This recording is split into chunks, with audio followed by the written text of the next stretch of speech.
സൊറയിലെ ഇന്നത്തെ നമ്മുടെ അതിഥി ഒരു മുൻ നക്സലൈറ്റ് ആണ്.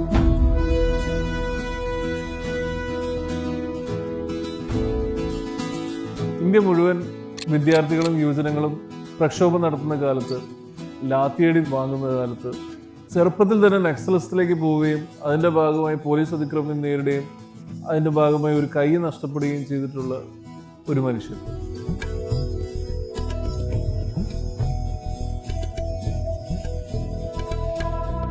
ടി.സി. ഉണ്ണിച്ചക്കൻ.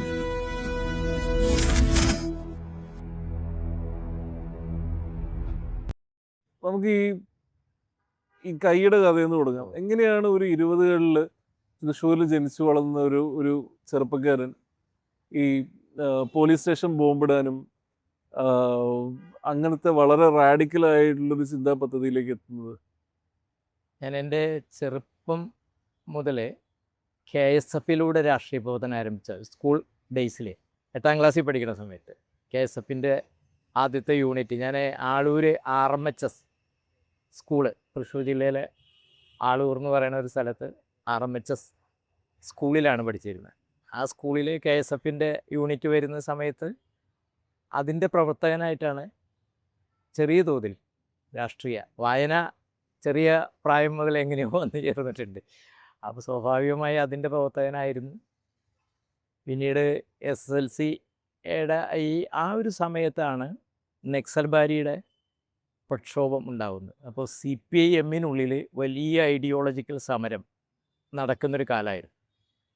69 CPML രൂപീകരണമൊക്കെ നടക്കുന്ന സമയത്ത് CPMനുള്ളിൽ വലിയ വിസ്ഫോടനങ്ങൾ ഉണ്ടായി, രാഷ്ട്രീയവും പ്രത്യയശാസ്ത്രപരമായ ഈ വിഷയം. അപ്പോൾ എൻ്റെ പ്രദേശത്തെ CPMൻ്റെ ലോക്കൽ കമ്മിറ്റിയിലെ മഹാഭൂരിപക്ഷവും ML പ്രസ്ഥാനത്തോട് ആഭിമുഖ്യം പുലർത്തുന്ന തരത്തിലേക്ക് വന്നിരുന്നു. ഏതാണ്ട് മിക്ക പ്രദേശങ്ങളിലും അങ്ങനത്തെ ഒരു പ്രവണത. Marxist party CPI 64 CPM, CPIM 69 CPIML. നക്സൽബാരിയിലെ ഒരു പ്രക്ഷോഭത്തിന്റെ ഭാഗമായി ആളുകൾ അതിന് നക്സൽബാരി എന്ന് പറയുന്നു എന്ന് മാത്രമാണ്.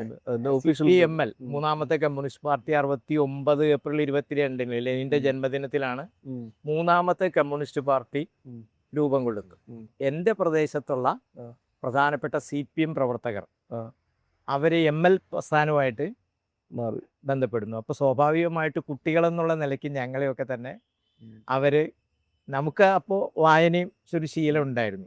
അതുമായി ബന്ധപ്പെട്ടുകൊണ്ട് നമ്മൾ വിഭാവനം ചെയ്യുന്ന കമ്മ്യൂണിസ്റ്റ് പാർട്ടി എന്ന് പറയുന്നത് ഇതല്ല എന്ന ഒരു നമുക്ക് കിട്ടുകയും സ്വാഭാവികമായി നമ്മൾ അതിനോട് പിന്നെ ചെറിയ കാലത്ത് തന്നെ നമ്മൾ നാട്ടിലെ അനീതികൾക്കെതിരായിട്ട് സമരം ചെയ്യുന്ന ഒരു അപ്പോൾ എൻ്റെ നാട്ടിലെ വീടില്ലാത്ത ഒരുപാട് പേരുണ്ടായിരുന്നു. അപ്പോൾ തൊട്ടടുത്ത് ഞാൻ താമസിക്കുന്ന പ്രദേശത്തെയൊക്കെ ഭൂമി കയ്യേറിയ, ഇന്നിപ്പോൾ അവർ വലിയ ജന്മിമാരെന്നൊന്നും അന്ന് പറയാൻ പറ്റില്ല, പക്ഷെ അന്ന് നമ്മുടെ മനസ്സിലുള്ള ഭൂമിയൊക്കെ കയ്യേറിയ ആളുകൾ.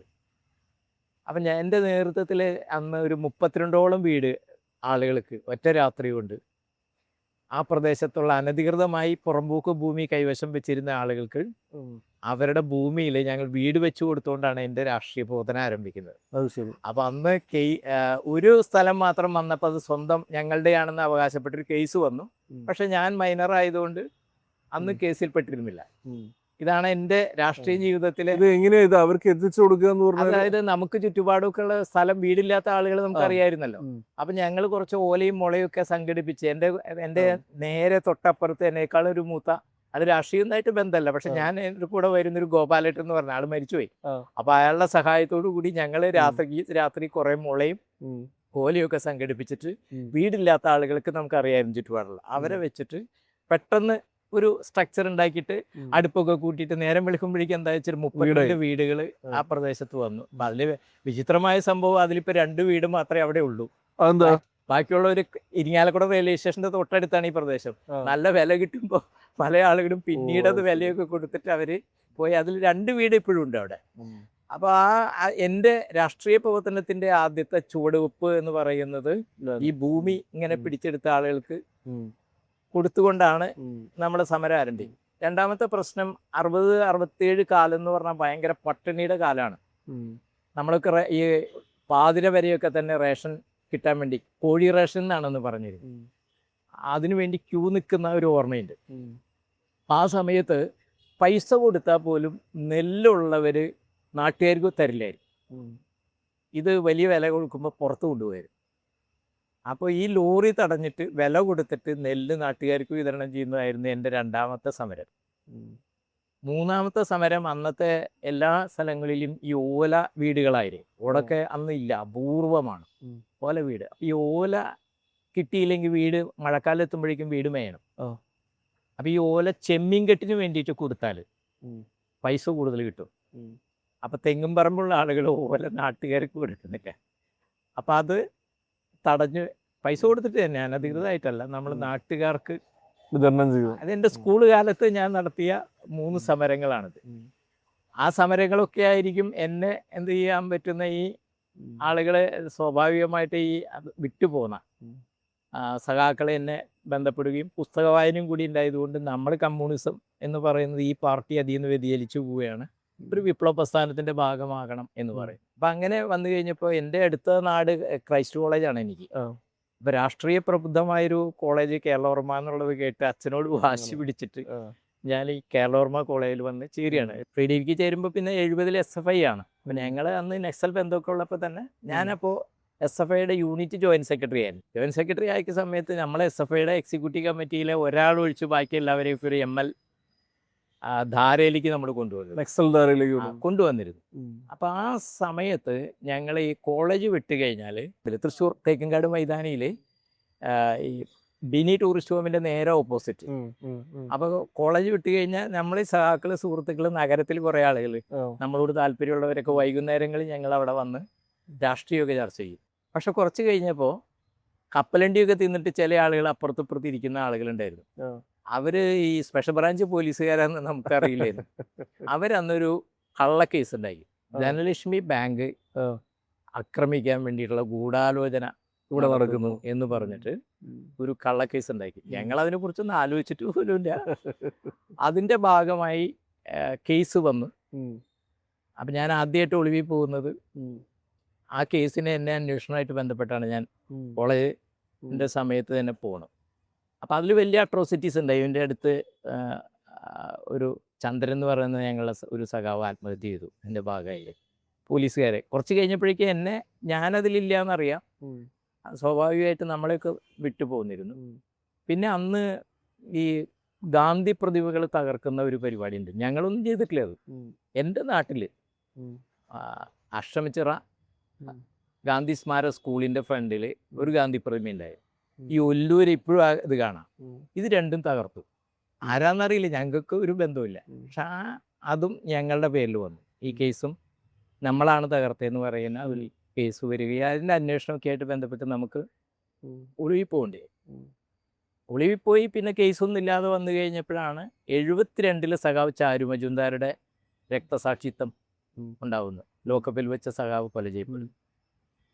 അപ്പോൾ ആ സമയത്താണ് ഇനി പഠിപ്പ് തുടരണോ വിപ്ലവ പ്രവർത്തനത്തിൽ ഇറങ്ങണോ എന്ന് പറയുന്നൊരു വലിയ ചിന്ത വരുന്നത്. അപ്പം ഞാൻ കേരളോർമ്മയിൽ ഒരു ഇതേപോലൊരു സ്ഥലമുണ്ട്. അവിടെ ഇരുന്നിട്ട് ഇങ്ങനെ ആലോചിച്ച് അതിൻ്റെ 75ാം വർഷം ആചരിച്ചപ്പോൾ ഞാൻ അവിടെ ചെന്നിരുന്നു ഓർത്തു.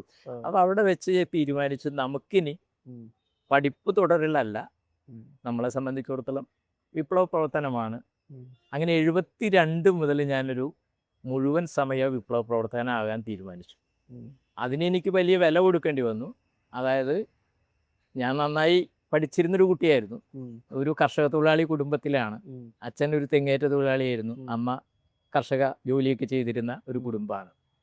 അപ്പോൾ സ്കൂളിലെയൊക്കെ നന്നായി പഠിച്ചിരുന്ന ഒരാൾ. അപ്പോൾ അച്ഛനൊക്കെ ഭയങ്കര പ്രതീക്ഷയായിരുന്നു പഠിച്ചിങ്ങനെ പോകുമെന്നുള്ള രൂപത്തിൽ. എൻ്റെ ഈ പോലീസ് അന്വേഷണവും സംഭവങ്ങളൊക്കെ കഴിഞ്ഞ് അച്ഛൻ കുറച്ചപ്പുറത്ത് ഒരു സ്ഥലത്ത് മരിച്ചു കിടക്കുന്നതാണ് കണ്ടത്. അപ്പം അന്ന് കുടുംബക്കാരും നാട്ടുകാരും ഒക്കെ പറഞ്ഞത് ഞാൻ മൂലം അച്ഛൻ ജീവൻ വെടിഞ്ഞ്, അതിൻ്റെ കാര്യകാരണങ്ങൾ ഇപ്പോഴും നമുക്കറിയില്ല. എന്തായാലും അത് നമ്മളെ സംബന്ധിച്ചിടത്തോളം അപ്പം ഞാനൊരു നുണയും പറഞ്ഞിരുന്നു അച്ഛനോട്. രണ്ടാമത് ഈ കേസൊക്കെ കഴിഞ്ഞ് വന്നപ്പോൾ ഞാൻ വീണ്ടും പഠിച്ചോളാം, ഞാൻ കോഴ്സ് കംപ്ലീറ്റ് ആക്കിക്കോളാം എന്ന് പറയുന്നു. പക്ഷെ അപ്പോഴേക്കും നമ്മളെ സംബന്ധിച്ച് നമ്മളൊരു തീരുമാനം എടുത്തിരുന്നു. നമുക്ക് നമ്മുടെ വഴി എന്ന് അത് പറയുന്നത് ഞാനൊന്ന് ചോദിച്ചോട്ടെ, അത് ആ. അതായത് ഇപ്പൊ ഇന്നത്തെ കാലത്ത് ഒരു ചെറുപ്പക്കാരന് ഈ രീതിയിലുള്ള ഒരു ഒരു സാധനം ചിലപ്പോൾ ആലോചിക്കാൻ പോലും പറ്റില്ല. അങ്ങനെ ഒരു ഫുൾ ടൈം ഉം. ഒരു ബാൻഡ് ആയിട്ടുള്ള ഒരു നെറ്റ്വർക്കിന്റെ ഭാഗമായിട്ട് നിൽക്കുക, അണ്ടർഗ്രൗണ്ട് പൊളിവില് പോവുക, ആം, ഇന്ന രീതിയിലുള്ള ചില ആക്രമണ പദ്ധതികളൊക്കെ ആസൂത്രണം ചെയ്യുക. അതിലേക്ക് ഞാൻ വരാം, അങ്ങനത്തെ പദ്ധതികളിലേക്ക് ഞാൻ വരാം. പക്ഷെ അതിന് മുന്നേ ഇതിനുള്ളൊരു മോട്ടിവേഷൻ അന്ന് ഇതിന് ഇന്നിപ്പോ നമ്മളെ സ്വാധീനിക്കാൻ ഒരുപാട് കാര്യങ്ങളുണ്ട്, സോഷ്യൽ മീഡിയ ഉണ്ട്, മറ്റു കാര്യങ്ങളുണ്ട്. അന്ന് ഇതൊന്നും ഇല്ലാതിരുന്നൊരു കാലത്ത് എങ്ങനെയാണ് നമ്മളൊരു മോട്ടിവേഷൻ, എന്താണ് അത് നമ്മൾ എങ്ങനെയാണ് ഈ ഒരു ഇതിലേക്ക് അത് എത്തുന്നത്? ഒന്ന് എന്ന് പറഞ്ഞാൽ അന്നത്തെ ഒരു വർത്തമാന ഇന്ത്യൻ അവസ്ഥ എന്ന് പറയുന്നത്, അതായത് 60 മുതൽ 70 വരെയുള്ളൊരു കാലം എന്ന് പറഞ്ഞാൽ, ഞാൻ നേരത്തെ പറഞ്ഞില്ലേ ഈ ഉം. ഉരിയരിക്ക് പോലും ഉഗ്രസമരം ഉയരണം എന്ന് പറയുന്നൊരു കവിതയൊക്കെ കേരളത്തിലുണ്ടായൊരു കാലമാണ്. നമുക്ക് ഇന്നത് മനസ്സിലാവില്ല. ഉം. ഉരിയരിക്ക് പോലും ഉഗ്രസമരം ഉയരണം, ഉരിയരി പോലും ഉം. വയലോപ്പള്ളിയുടെ കഥയുണ്ട്, മരിച്ചു കിടക്കുന്ന ഒരു സ്ഥലത്ത് വായ്ക്കരി ഇടുക എന്ന് പറയില്ല, മരിച്ചു കിടക്കുന്നത്. അപ്പോൾ വായ്ക്കരി ഇടാൻ അരി ചോദിച്ചപ്പോൾ വിധവ പറയാണ്, അതുണ്ടായിരുന്നു ഇദ്ദേഹം മരിക്കില്ലല്ലോ എന്ന് പറയുന്ന ഒരു കാലം. നമുക്ക് സ്വാതന്ത്ര്യമൊക്കെ കിട്ടി. ഉം. വയലോപ്പള്ളിയുടെ തൃശ്ശൂരിലെ തിരുവാതിരകൾ എന്ന് പറയുന്നൊരു കവിതയുണ്ട്, അതിൽ പറയുന്നൊരു കാര്യമുണ്ട്. നമുക്ക് ആ ഒരു കാലം നമുക്ക് പെട്ടെന്ന് നമ്മുടെ മനസ്സിലേക്ക് വിഷ്വലൈസ് ചെയ്ത് വരാൻ വേണ്ടി ഞാൻ പറഞ്ഞത്.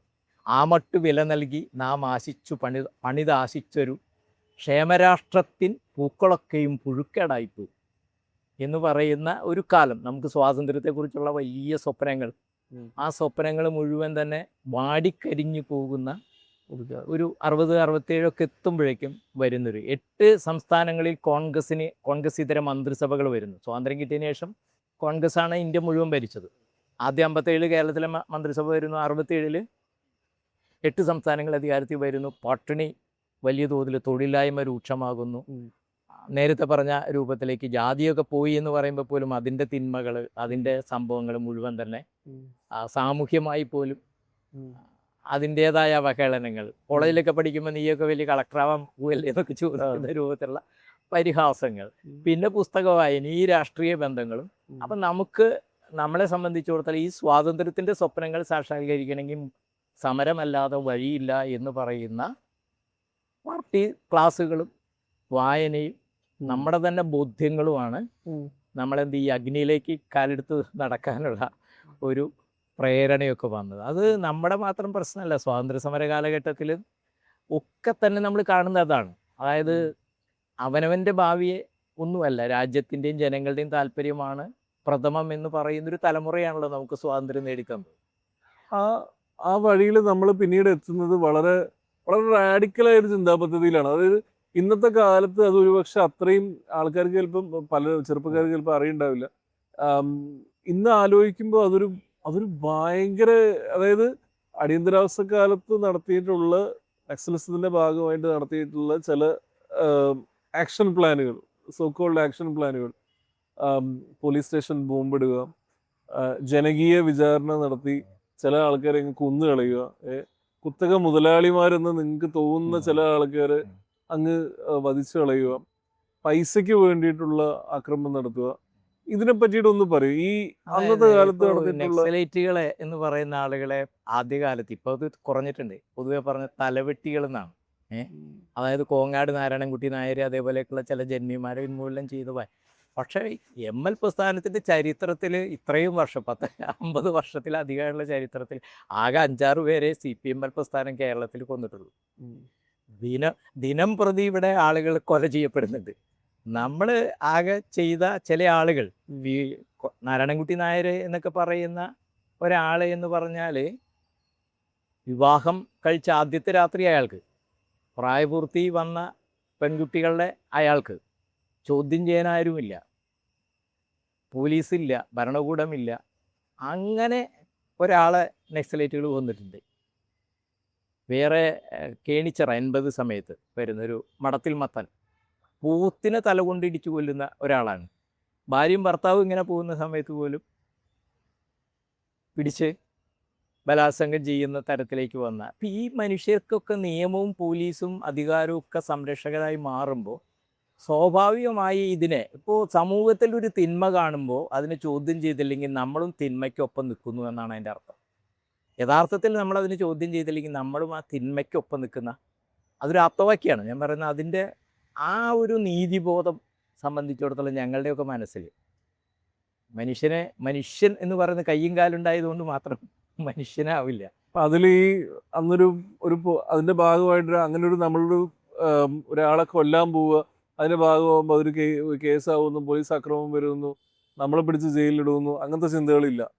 അല്ല, ഞാനൊന്നും ആ കേസിലില്ല കേട്ടോ, എനിക്കറിയാം. പക്ഷെ അതല്ല നമ്മളെ സംബന്ധിച്ചിടത്തോളം നമ്മുടെ ഒരു പൗരൻ, മനുഷ്യൻ എന്ന് പറഞ്ഞാൽ നമുക്ക് ചില സോഷ്യൽ കമ്മിറ്റ്മെൻറ്റ്സ് ഉണ്ട് എന്നുള്ളതാണ്. നമുക്ക് സമൂഹത്തോട് ചില ഉത്തരവാദിത്തമുണ്ട്, ജനങ്ങളോട് ഉത്തരവാദിത്തമുണ്ട്, രാഷ്ട്രത്തോട് ഉത്തരവാദിത്തമുണ്ട്. ആ ഉത്തരവാദിത്തം നിർവഹിക്കുക എന്ന് പറയുന്ന ബോധ്യമാണ് ഏത് പ്രശ്നങ്ങൾ. നമുക്കൊക്കെ അന്ന് നമ്മൾ രക്തസാക്ഷിയാവുമെന്ന് അറിയാം. രക്തസാക്ഷിയ അങ്ങനെ അറിഞ്ഞിട്ട് അന്നത്തെ കാലത്ത് പോകണം രാഷ്ട്രീയ പ്രവർത്തനം. ഒരു പോസ്റ്റർ ഒട്ടിച്ചാൽ പോലും അന്ന് പോലീസ് പിടിച്ചുകൊണ്ട് പോകാറ്.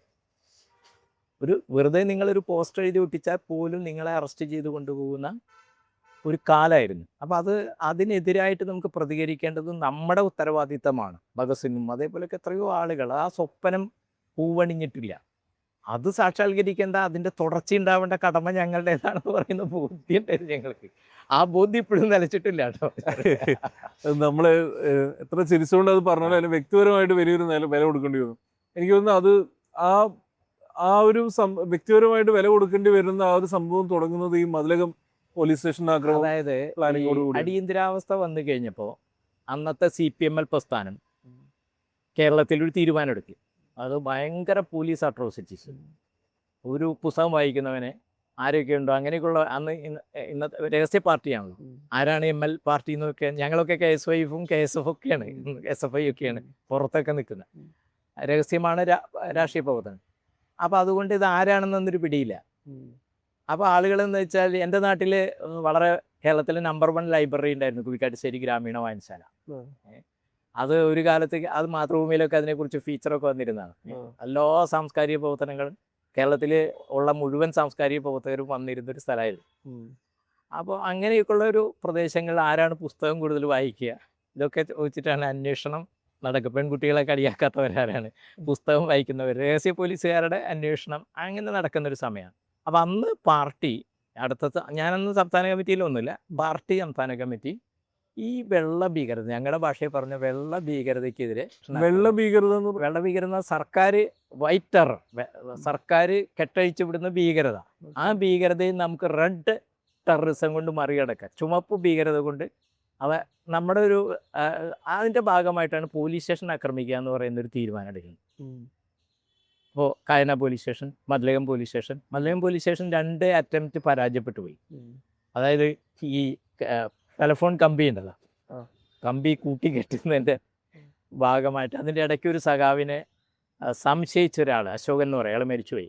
അയാളെ സംശയിച്ച് പോലീസ് കള്ളനാന്ന് പറഞ്ഞ് പിടിക്കുകയോ ഒക്കെ അങ്ങനെ ചില സംഭവങ്ങളുണ്ടായി. നമ്മൾ ഉദ്ദേശിച്ച കാര്യങ്ങൾ നടക്കാതെ പോയി. അതായത് കുറച്ച് ചെറുപ്പക്കാർ ചേർന്ന് ഒരു പോലീസ് സ്റ്റേഷൻ ആക്രമിക്കാൻ വേണ്ടി പോയി. അതിനിടയിൽ അവരുടെ ഇടയിലുള്ള ഒരാളെ പോലീസ് അതിന് മുന്നേ തന്നെ അറസ്റ്റ് ചെയ്തു. ആ അറസ്റ്റ് ചെയ്തുകൊണ്ട് അവർക്ക് കുറച്ച് ഡിലേ വന്നു. പിന്നീട് അവർ പോയപ്പോൾ ആദ്യത്തെ പാർട്ടി അന്ന് തീരുമാനിക്കണം. പാർട്ടി കുറച്ച് പേര് സ്വയം തീരുമാനിച്ചതല്ല. അന്നത്തെ പാർട്ടി സംസ്ഥാന കമ്മിറ്റി, ജില്ലാ കമ്മിറ്റിയുടെ ഒക്കെ ഡിസിഷനായിട്ട് ബന്ധപ്പെട്ടാണ് ഇതൊക്കെ തെരഞ്ഞെടുക്കുന്നത്. ഇത് കായന police station, Thrissur Mathilakam police station. അതെന്തെങ്കിലും ക്രൈറ്റീരിയ ഉണ്ടോ ഇന്ന് പോലീസ് സ്റ്റേഷൻ ആക്രമിക്കാൻ? ചില കുറച്ച് അട്രോസിറ്റീസ് ഒക്കെ കൂടുതൽ നടക്കുന്ന, ഉപദ്രവിക്കുന്ന പോലീസുകാരും ഉദ്യോഗസ്ഥന്മാരും ഉള്ള ചില സ്ഥലം, അങ്ങനെ ആ ഒരു അത് സെലക്ട് ചെയ്യുന്ന അതിൻ്റെ ഭാഗമായിട്ട് തൃശ്ശൂർ ജില്ലയിൽ മതിലകമാണ് തെരഞ്ഞെടുത്തത്.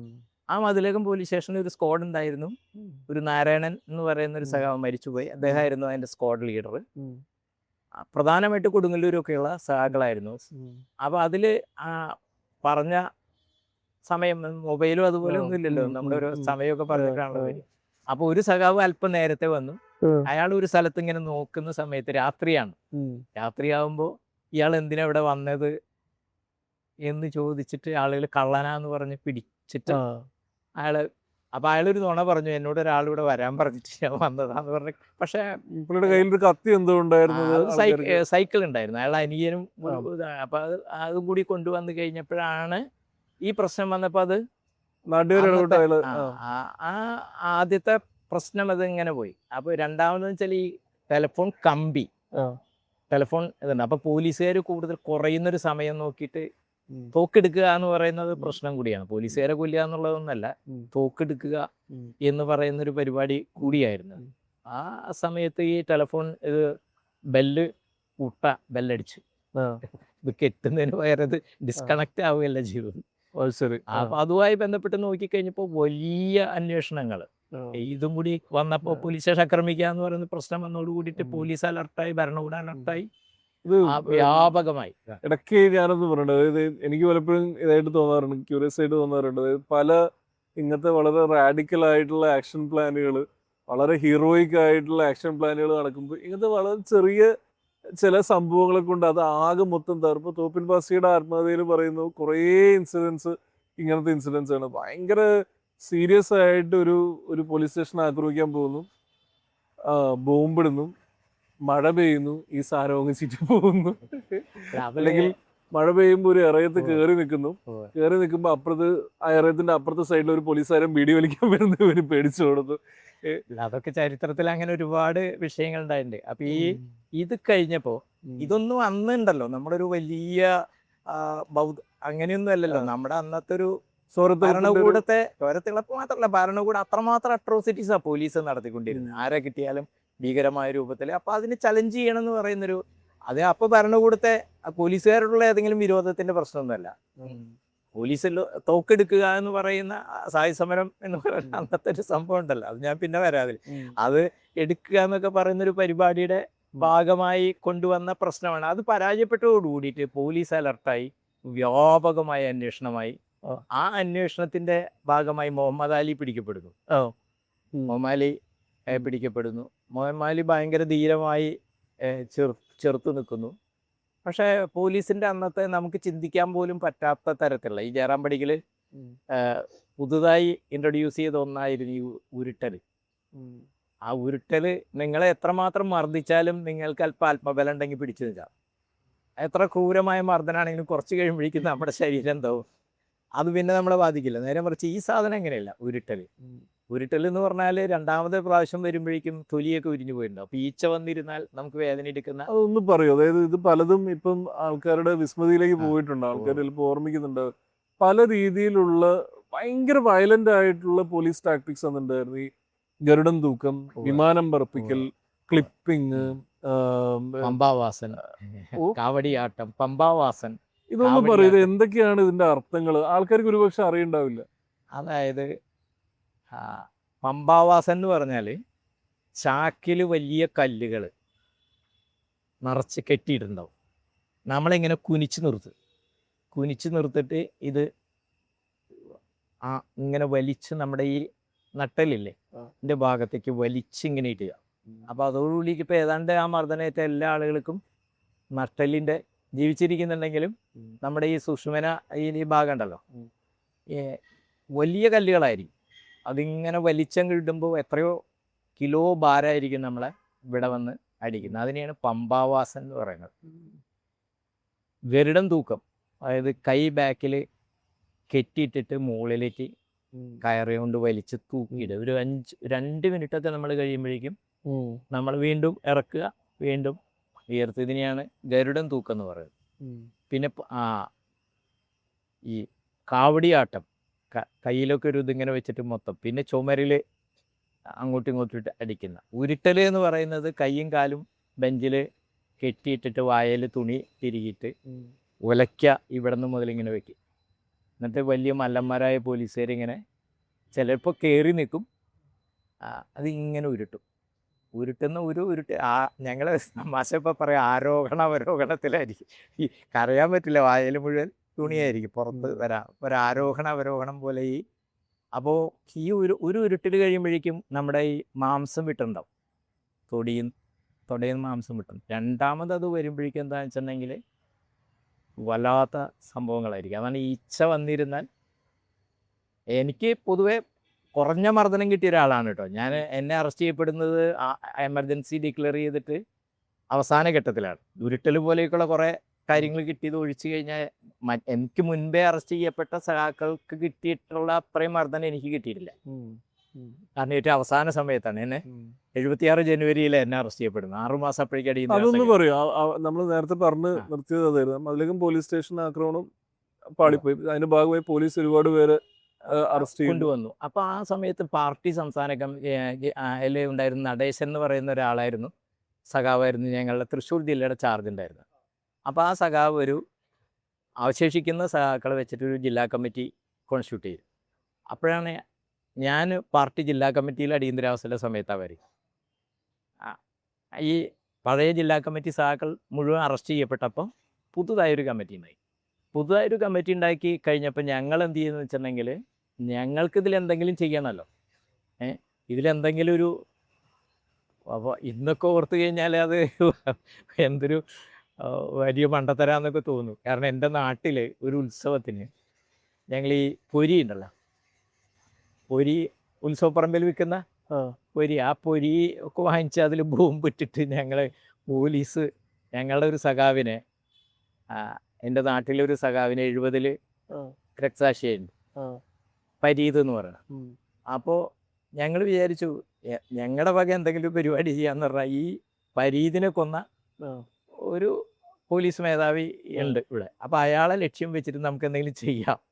രക്തസാക്ഷിയാവുക എന്ന് പറയുന്ന സ്വപ്നം മാത്രമാണെന്ന്, അത് വേറെ എന്തെങ്കിലും നാളെ നമ്മൾ ജീവിക്കുമെന്ന് പറയുന്ന കാര്യമൊന്നുമില്ല. അപ്പം ഞാൻ എൻ്റെ നാട്ടിൽ എല്ലാവരും എന്നെ അറിയും. പക്ഷെ ഞങ്ങൾ ഈ തലക്കെട്ടൊക്കെ കെട്ടിയിട്ട് 3-4 സഹാക്കൾ, അപ്പോഴേക്കും ഒരു യൂത്ത് കോൺഗ്രസ്സുകാരെ എന്നെ തിരിച്ചറിഞ്ഞു. ഞങ്ങൾ അപ്പം തന്നെ അവിടെ നിന്ന് പോന്നു. കുറേ ദിവസം നമ്മൾ വേറെ ചില ഈ ചാരായം റെയ്ഡ് ചെയ്യാൻ വേണ്ടി വരും എന്ന് പറഞ്ഞ് 2 ദിവസം ചാലക്കുടിക്ക് അടുത്തൊരു സ്ഥലത്ത് ഞങ്ങൾ കാത്തിരുന്നു. ഒന്നും കിട്ടിയില്ല, ഇതിലാരും കിട്ടിയില്ല. ഞങ്ങൾ തിരിച്ചു പോയിട്ട് നമ്മളെ സംബന്ധിച്ചിടത്തോളം ജനുവരി 26 റിപ്പബ്ലിക് ഡേ വരികയാണ്. അപ്പം നമുക്ക് അന്ന് എന്തെങ്കിലും ചെയ്യണം എന്ന് വിചാരിച്ച് ചാലക്കുടിയിലുള്ളൊരു സുബ്രൻ എന്ന് പറയുന്ന ഒരു സഖാവ്, ഞാൻ, വേറൊരു മോഹനൻ എന്ന് പറയുന്ന ഒരു സഖാവ്, ഞങ്ങൾ പഴയ ബന്ധങ്ങൾ ഉള്ള സഖാക്കളെ ഒന്ന് കാണാൻ വേണ്ടിയിട്ട് ഞാൻ എൻ്റെ വീട്ടിലേക്കും ആ സഖാവിൻ്റെ ചാലക്കുടിയിലെ വീട്ടിലേക്കും പോകും. അപ്പോൾ 6 മാസം കഴിഞ്ഞു. സ്വാഭാവികമായിട്ട് അതിൻ്റെ ഒരു തീഷ്ണതയൊക്കെ കുറഞ്ഞിട്ടുണ്ടാവും എന്നുള്ള, ഞാൻ വീട്ടിൽ വന്നു, ഭക്ഷണം കഴിച്ചു. അപ്പം ഞാൻ വെച്ചു കൊടുത്ത വീടുകളൊക്കെയാണുള്ള ചുറ്റുപാട്, നമ്മുടെ ഒരു അങ്ങനൊരു ബന്ധമുള്ള സ്ഥലം. അപ്പം നമ്മൾ രാത്രിയാണ്, അപ്പോൾ ആ വീടുകളിലൊന്നും കയറാതെ നമുക്ക് പോരാൻ പറ്റില്ല. അപ്പോൾ ഒരു വീടിൻ്റെ മുറ്റത്ത് വന്ന്, അപ്പോൾ അവർ പറഞ്ഞു എന്തെങ്കിലും കഴിക്കണം എന്ന് പറഞ്ഞു. അപ്പോൾ ഒരു അവിൽ നനച്ചു, ഞാൻ ഭക്ഷണം കഴിച്ചെന്ന് പറഞ്ഞു, പക്ഷെ എന്തെങ്കിലും കഴിക്കണം എന്ന് പറഞ്ഞ് നിർബന്ധിച്ചപ്പോൾ ഒരു അവിൽ നനച്ചത്. അപ്പോൾ 3-4 വീട് ചുറ്റുപാടുള്ള വീട്ടിലെ അമ്മമാരും കുട്ടികളും എല്ലാവരും കൂടി ഞാൻ വന്ന് അറിഞ്ഞപ്പോൾ അവരെല്ലാവരും വന്ന്, ഇത്രയുള്ളൂ ദൂരം ഈ റോഡും ഈ വീടും തമ്മിൽ.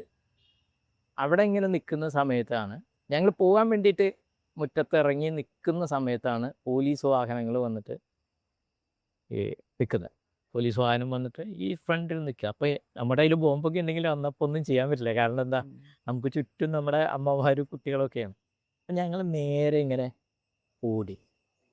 അപ്പം അന്ന് ഈ പോലീസ് എങ്ങനെയാണ് ഓടുക എന്ന് നമുക്കറിയാം. അപ്പം നമ്മൾ നേരെ ഓടും, വളഞ്ഞോടി കഴിഞ്ഞാൽ ഇവരിങ്ങനെ നമ്മൾ എൻസർക്കിൾ ചെയ്യും. അപ്പം നമ്മൾ നേരെ ഓടി. ഞാൻ എൻ്റെ കയ്യിലുണ്ടായിരുന്ന ഒരു ബോംബ് എടുത്ത് ഞാനൊന്ന് എറിഞ്ഞു.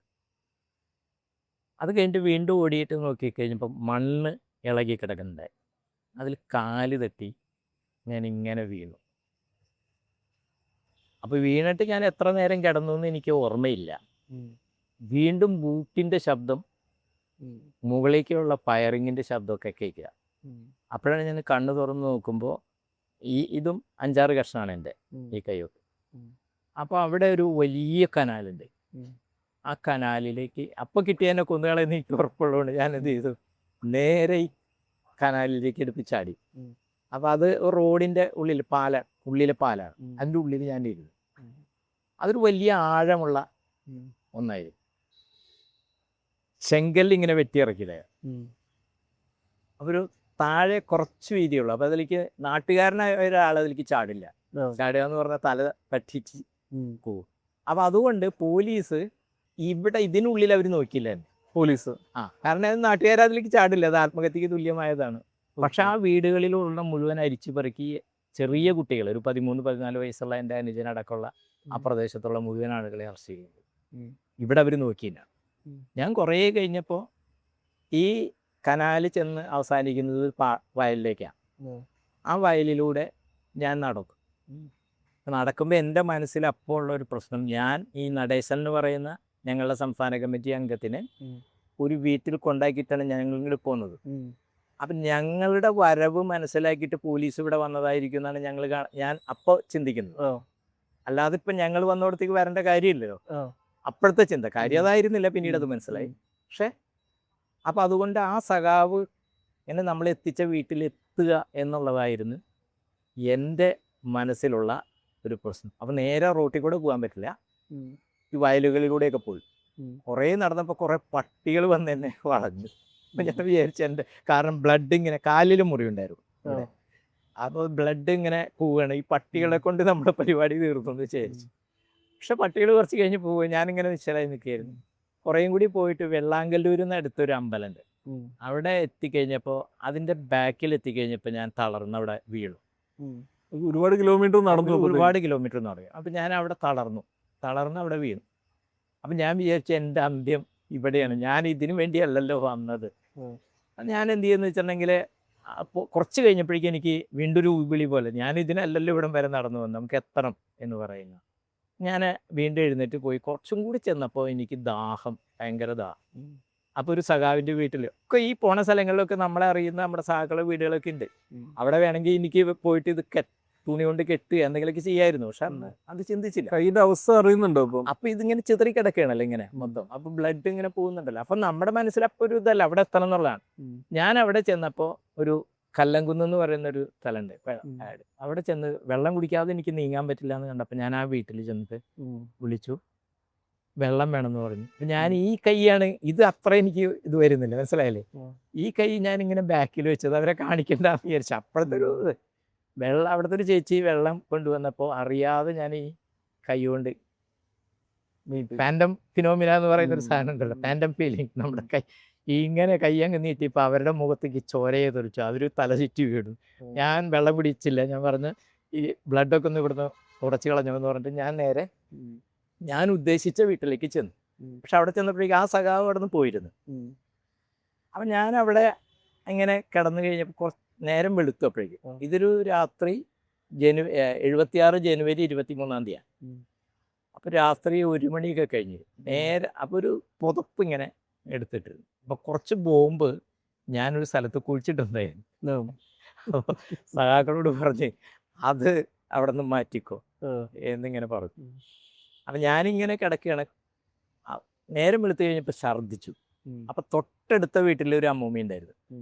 അപ്പുറത്തൊരു കോളനിയാണ്, നടവരമ്പ് കോളനി അപ്പുറത്ത്. അപ്പോൾ അവർ വിചാരിച്ച് ഈ രാത്രിയും പകലില്ലാതൊക്കെ ഇങ്ങനെ നടന്നിട്ടാണെന്ന് പറഞ്ഞാൽ അവരെന്തോ പച്ചമരുന്നൊക്കെ കുത്തി ചലിച്ചിത് കഴിച്ചാൽ മാറും എന്ന് പറഞ്ഞിട്ട് അപ്പോൾ അവരുടെ ആ സ്നേഹം കൊണ്ട് ഞാനത് കുടിച്ചപ്പോൾ വീണ്ടും ഛർദ്ദിച്ചു. അങ്ങനെ ഇവിടം വരെ ഇങ്ങനെ പുതപ്പിട്ടിട്ട് ഇങ്ങനെ കിടക്കുകയായിരുന്നു. കുറച്ച് കഴിഞ്ഞപ്പോഴേക്കും എൻ്റെ ഓർമ്മ നഷ്ടപ്പെട്ടു. അപ്പോൾ സഖാക്കൾ വിചാരിച്ചു ഞാൻ മരിച്ചുപോയി. അപ്പോൾ കല്ല് വെട്ടിയ ഒരു മടയുണ്ടായിരുന്നു ആ വീടിൻ്റെ ബാക്കിൽ. അപ്പോൾ അവരിങ്ങനെ ചോദിക്കുന്നുണ്ട്, ഇത്ര ആഴം മതിയോ എന്നൊക്കെ ചോദിക്കുന്നുണ്ട്. അതായത് ഞാൻ മരിച്ചു എന്ന് വിചാരിച്ചു, അവരെ കുറ്റമൊന്നുമല്ല. 18, 19, 20 വയസ്സൊക്കെ ഉള്ള ചെറുപ്പക്കാരാണ്. അവരെ സംബന്ധിച്ചിടത്തോളം അപ്പോൾ കൂടിയാലോചിക്കാനൊന്നുമില്ല. ഞാൻ മരിച്ചു, അപ്പോൾ അവർക്ക് എന്താ മറവിയലാണ് അവരുടെ വഴി. അപ്പോൾ അതിനെന്താ തൊട്ട് ഈ എന്ത് പ്രായമുണ്ടോ ഈ സമയം? ഒരു 19, 20 ജസ്റ്റ്. ആ സമയത്ത് അപ്പോൾ എനിക്ക് പറയണമെന്നുണ്ട്, ഞാൻ മരിച്ചിട്ടില്ല എന്ന് പറയണമെന്നുണ്ട്. പക്ഷെ എൻ്റെ ശബ്ദം വന്നത് ആ സമയത്താണ് പോലീസ് വന്നിട്ട് ആ വീട് മാത്രം വളയുന്നു. ഈ വീട് മാത്രം വളയുന്നു. വീട് മാത്രം വളയുമ്പോൾ ഞാനിങ്ങനെ കിടക്കുന്നുണ്ട്. ഞാൻ ആരാന്ന് അപ്പോൾ അവർക്ക് മനസ്സിലായില്ല. കൊണ്ടുവന്ന് അവരെ അറസ്റ്റ് ചെയ്ത് കൊണ്ടുപോയിരുന്നു പോലീസ്. അപ്പോൾ എനിക്ക് തോന്നി എന്തോ സംതിങ് ഈസ് റോങ്. കാരണം ഈ വീട് മാത്രം ഇങ്ങനെ വളയുന്നതിൻ്റെ കാര്യം എന്താ? ഞാൻ കിടക്കുന്ന വീട് മാത്രം. അപ്പോൾ അത് വേറെ ഒന്നും പറ്റാതിരുന്നത് ഈ സഖാക്കൾ കൊണ്ടുവന്ന ബോംബും മുഴുവൻ എൻ്റെ തലയുടെ ഭാഗത്തുണ്ടായിരുന്നു. അതിലേക്കാനും വല്ല പോലീസുകാർ ചവിട്ടിയിരുന്നെങ്കിൽ ആ വീടും അവരും നമ്മളൊക്കെ തീർന്നു പോയാൽ. അങ്ങനെ ഉണ്ടായില്ല. അവരോട് ഞാൻ വേറെ സ്ഥലത്ത് കൊണ്ടുവയ്ക്കാനാണ് പറഞ്ഞത്. പക്ഷെ അവരുടെ പരിഭ്രമം കൊണ്ട് അവർ ഇതിവിടെ കൊണ്ടുവയ്ക്കുക ചെയ്തു. അത് കഴിഞ്ഞ് ഇപ്പോഴത്തെ ഇരിങ്ങാലക്കുട പോലീസ് സ്റ്റേഷനിൽ ഇരിക്കുന്ന സ്ഥലമുണ്ട്. അവിടെ എത്തിക്കഴിഞ്ഞപ്പോഴാണ് എനിക്ക് അവരാളെന്തോ വെള്ളമോ എന്തോ തന്നു കഴിഞ്ഞപ്പോഴാണ് ഞാൻ ആരാന്ന് അവരോട് പറയുന്നത്. അവരെന്നെയൊക്കെ അന്വേഷിച്ചെടുക്കുന്നത് വലിയ ഏതൊരാളാന്നുള്ള രൂപത്തില്ല. ഞാൻ ഈ ചെറിയൊരു മനുഷ്യനാണ് ഇങ്ങനെ അന്വേഷിച്ചെടുക്കുന്നത്. അത് കഴിഞ്ഞിട്ട് ഇവിടെ ജില്ലാ ആശുപത്രിയിൽ, അന്നത്തെ നമ്മുടെ ജില്ലാ ആശുപത്രിയാണ്. പിന്നെയൊക്കെ ഈ കഥയൊക്കെ ഞാൻ ഈ പറഞ്ഞ കഥയൊക്കെ സഖാക്കൾ പറഞ്ഞിട്ടുള്ള അറിവ് മാത്രമാണ്. ഞാൻ ജയിലിൽ നിന്നൊക്കെ പുറത്ത് വന്നതിന് ശേഷം ആരാണ് ഈ കുഴി കുത്തിയെന്ന് സഖാക്കളോട് ചോദിച്ചിട്ട് ആരും എന്നോട് പറഞ്ഞിട്ടില്ല. നിങ്ങൾ ആരായിരുന്നു അത് കുത്തിയത് എന്ന് ചോദിച്ചിട്ട് അവരാരും എന്നോട് പറഞ്ഞിട്ടില്ല. പിന്നെ അവിടെ ചുറ്റുപാടുള്ള ആളുകൾ പറഞ്ഞ ഒരു ഓർമ്മ മാത്രമാണ് ഈ പറയുന്ന അവസ്ഥ.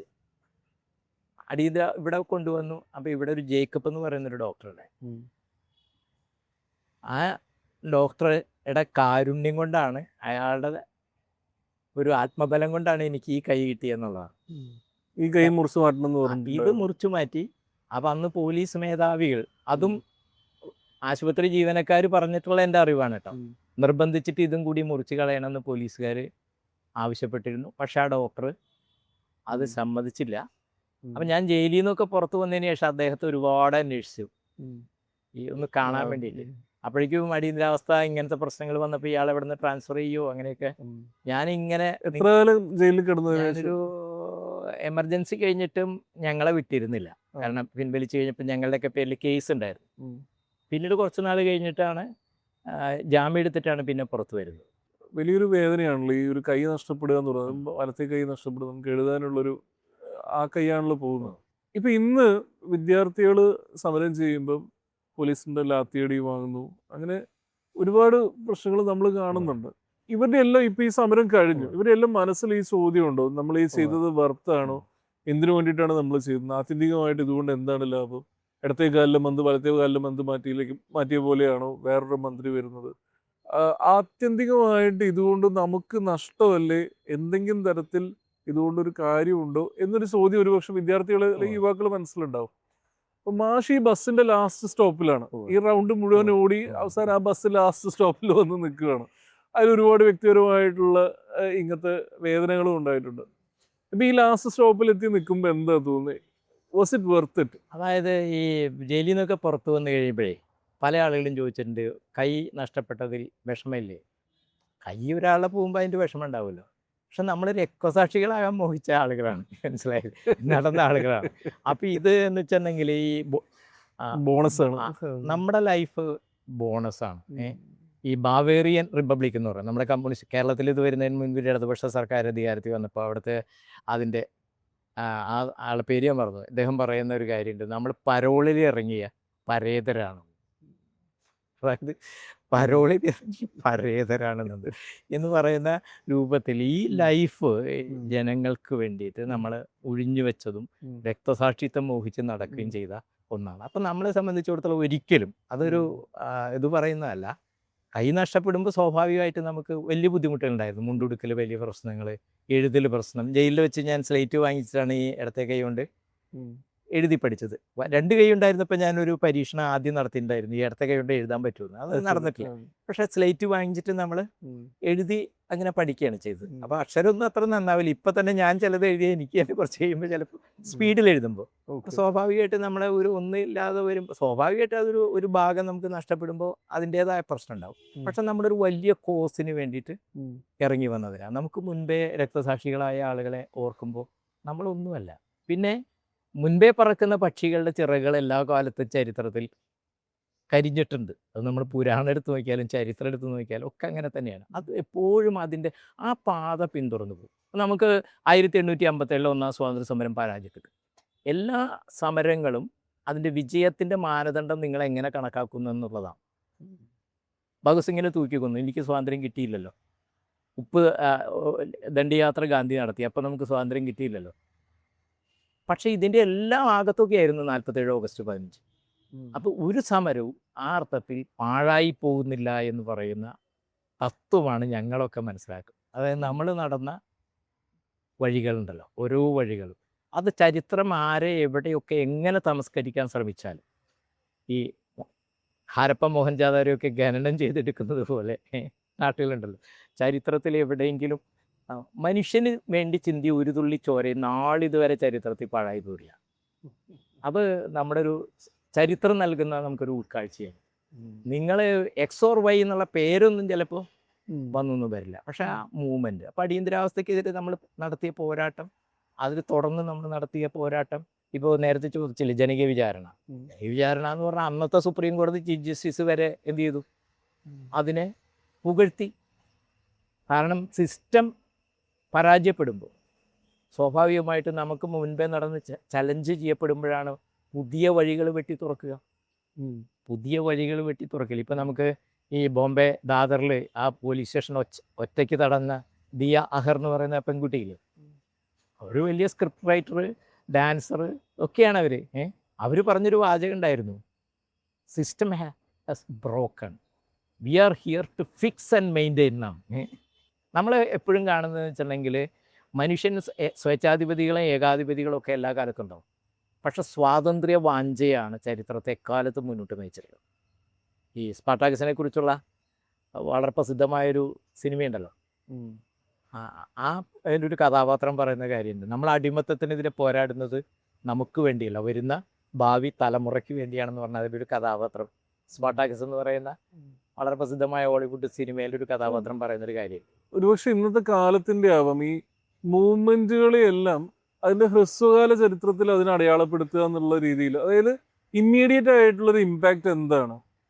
ഒരാൾ രാജിവെച്ചു, അല്ലെങ്കിൽ ഒരു ഗവൺമെന്റിന് ഇന്ന രീതിയിലൊരു അപകടം പറ്റിയോ, അല്ലെങ്കിൽ ഇന്നയാൾക്ക് എന്തെങ്കിലും ഒരു വ്യക്തിപരമായ ഇമ്മീഡിയറ്റ് ആയിട്ടുള്ള ഇമ്പാക്റ്റ് ആണ് അതിന്റെ സക്സസിന്റെ ഒരു ഡെഫിനിഷനായിട്ട് ആൾക്കാർ, അല്ലെങ്കിൽ ഇമ്പാക്റ്റിന്റെ ഡെഫിനിഷനായിട്ട് കാണുന്നത്. അതായത് ഈ വിദ്യാർത്ഥികളുടെ സമരത്തിൻ്റെ ഒരു ഇതുണ്ട്. ചിലത് ചരിത്രത്തിൽ ചില നിമിഷങ്ങളെ, ഇപ്പോൾ സൂര്യകാന്തും നമ്മുടെ ചീഫ് ജസ്റ്റിസിന് അഭിവാദ്യം അർപ്പിക്കുന്നുണ്ട് സോഷ്യൽ മീഡിയയിൽ. കാരണം അപ്പോൾ സന്തോഷ് ദൂബെ എന്ന് പറയുന്ന അഡ്വക്കേറ്റ് സുപ്രീം കോടതി ഗൈഡ് ലൈൻസ് സീനിയർ അഡ്വക്കേറ്റ്മാരെ നിയമിക്കുന്നതിൽ പാലിക്കുന്നില്ല എന്നുള്ളതായിരുന്നു കേസ്.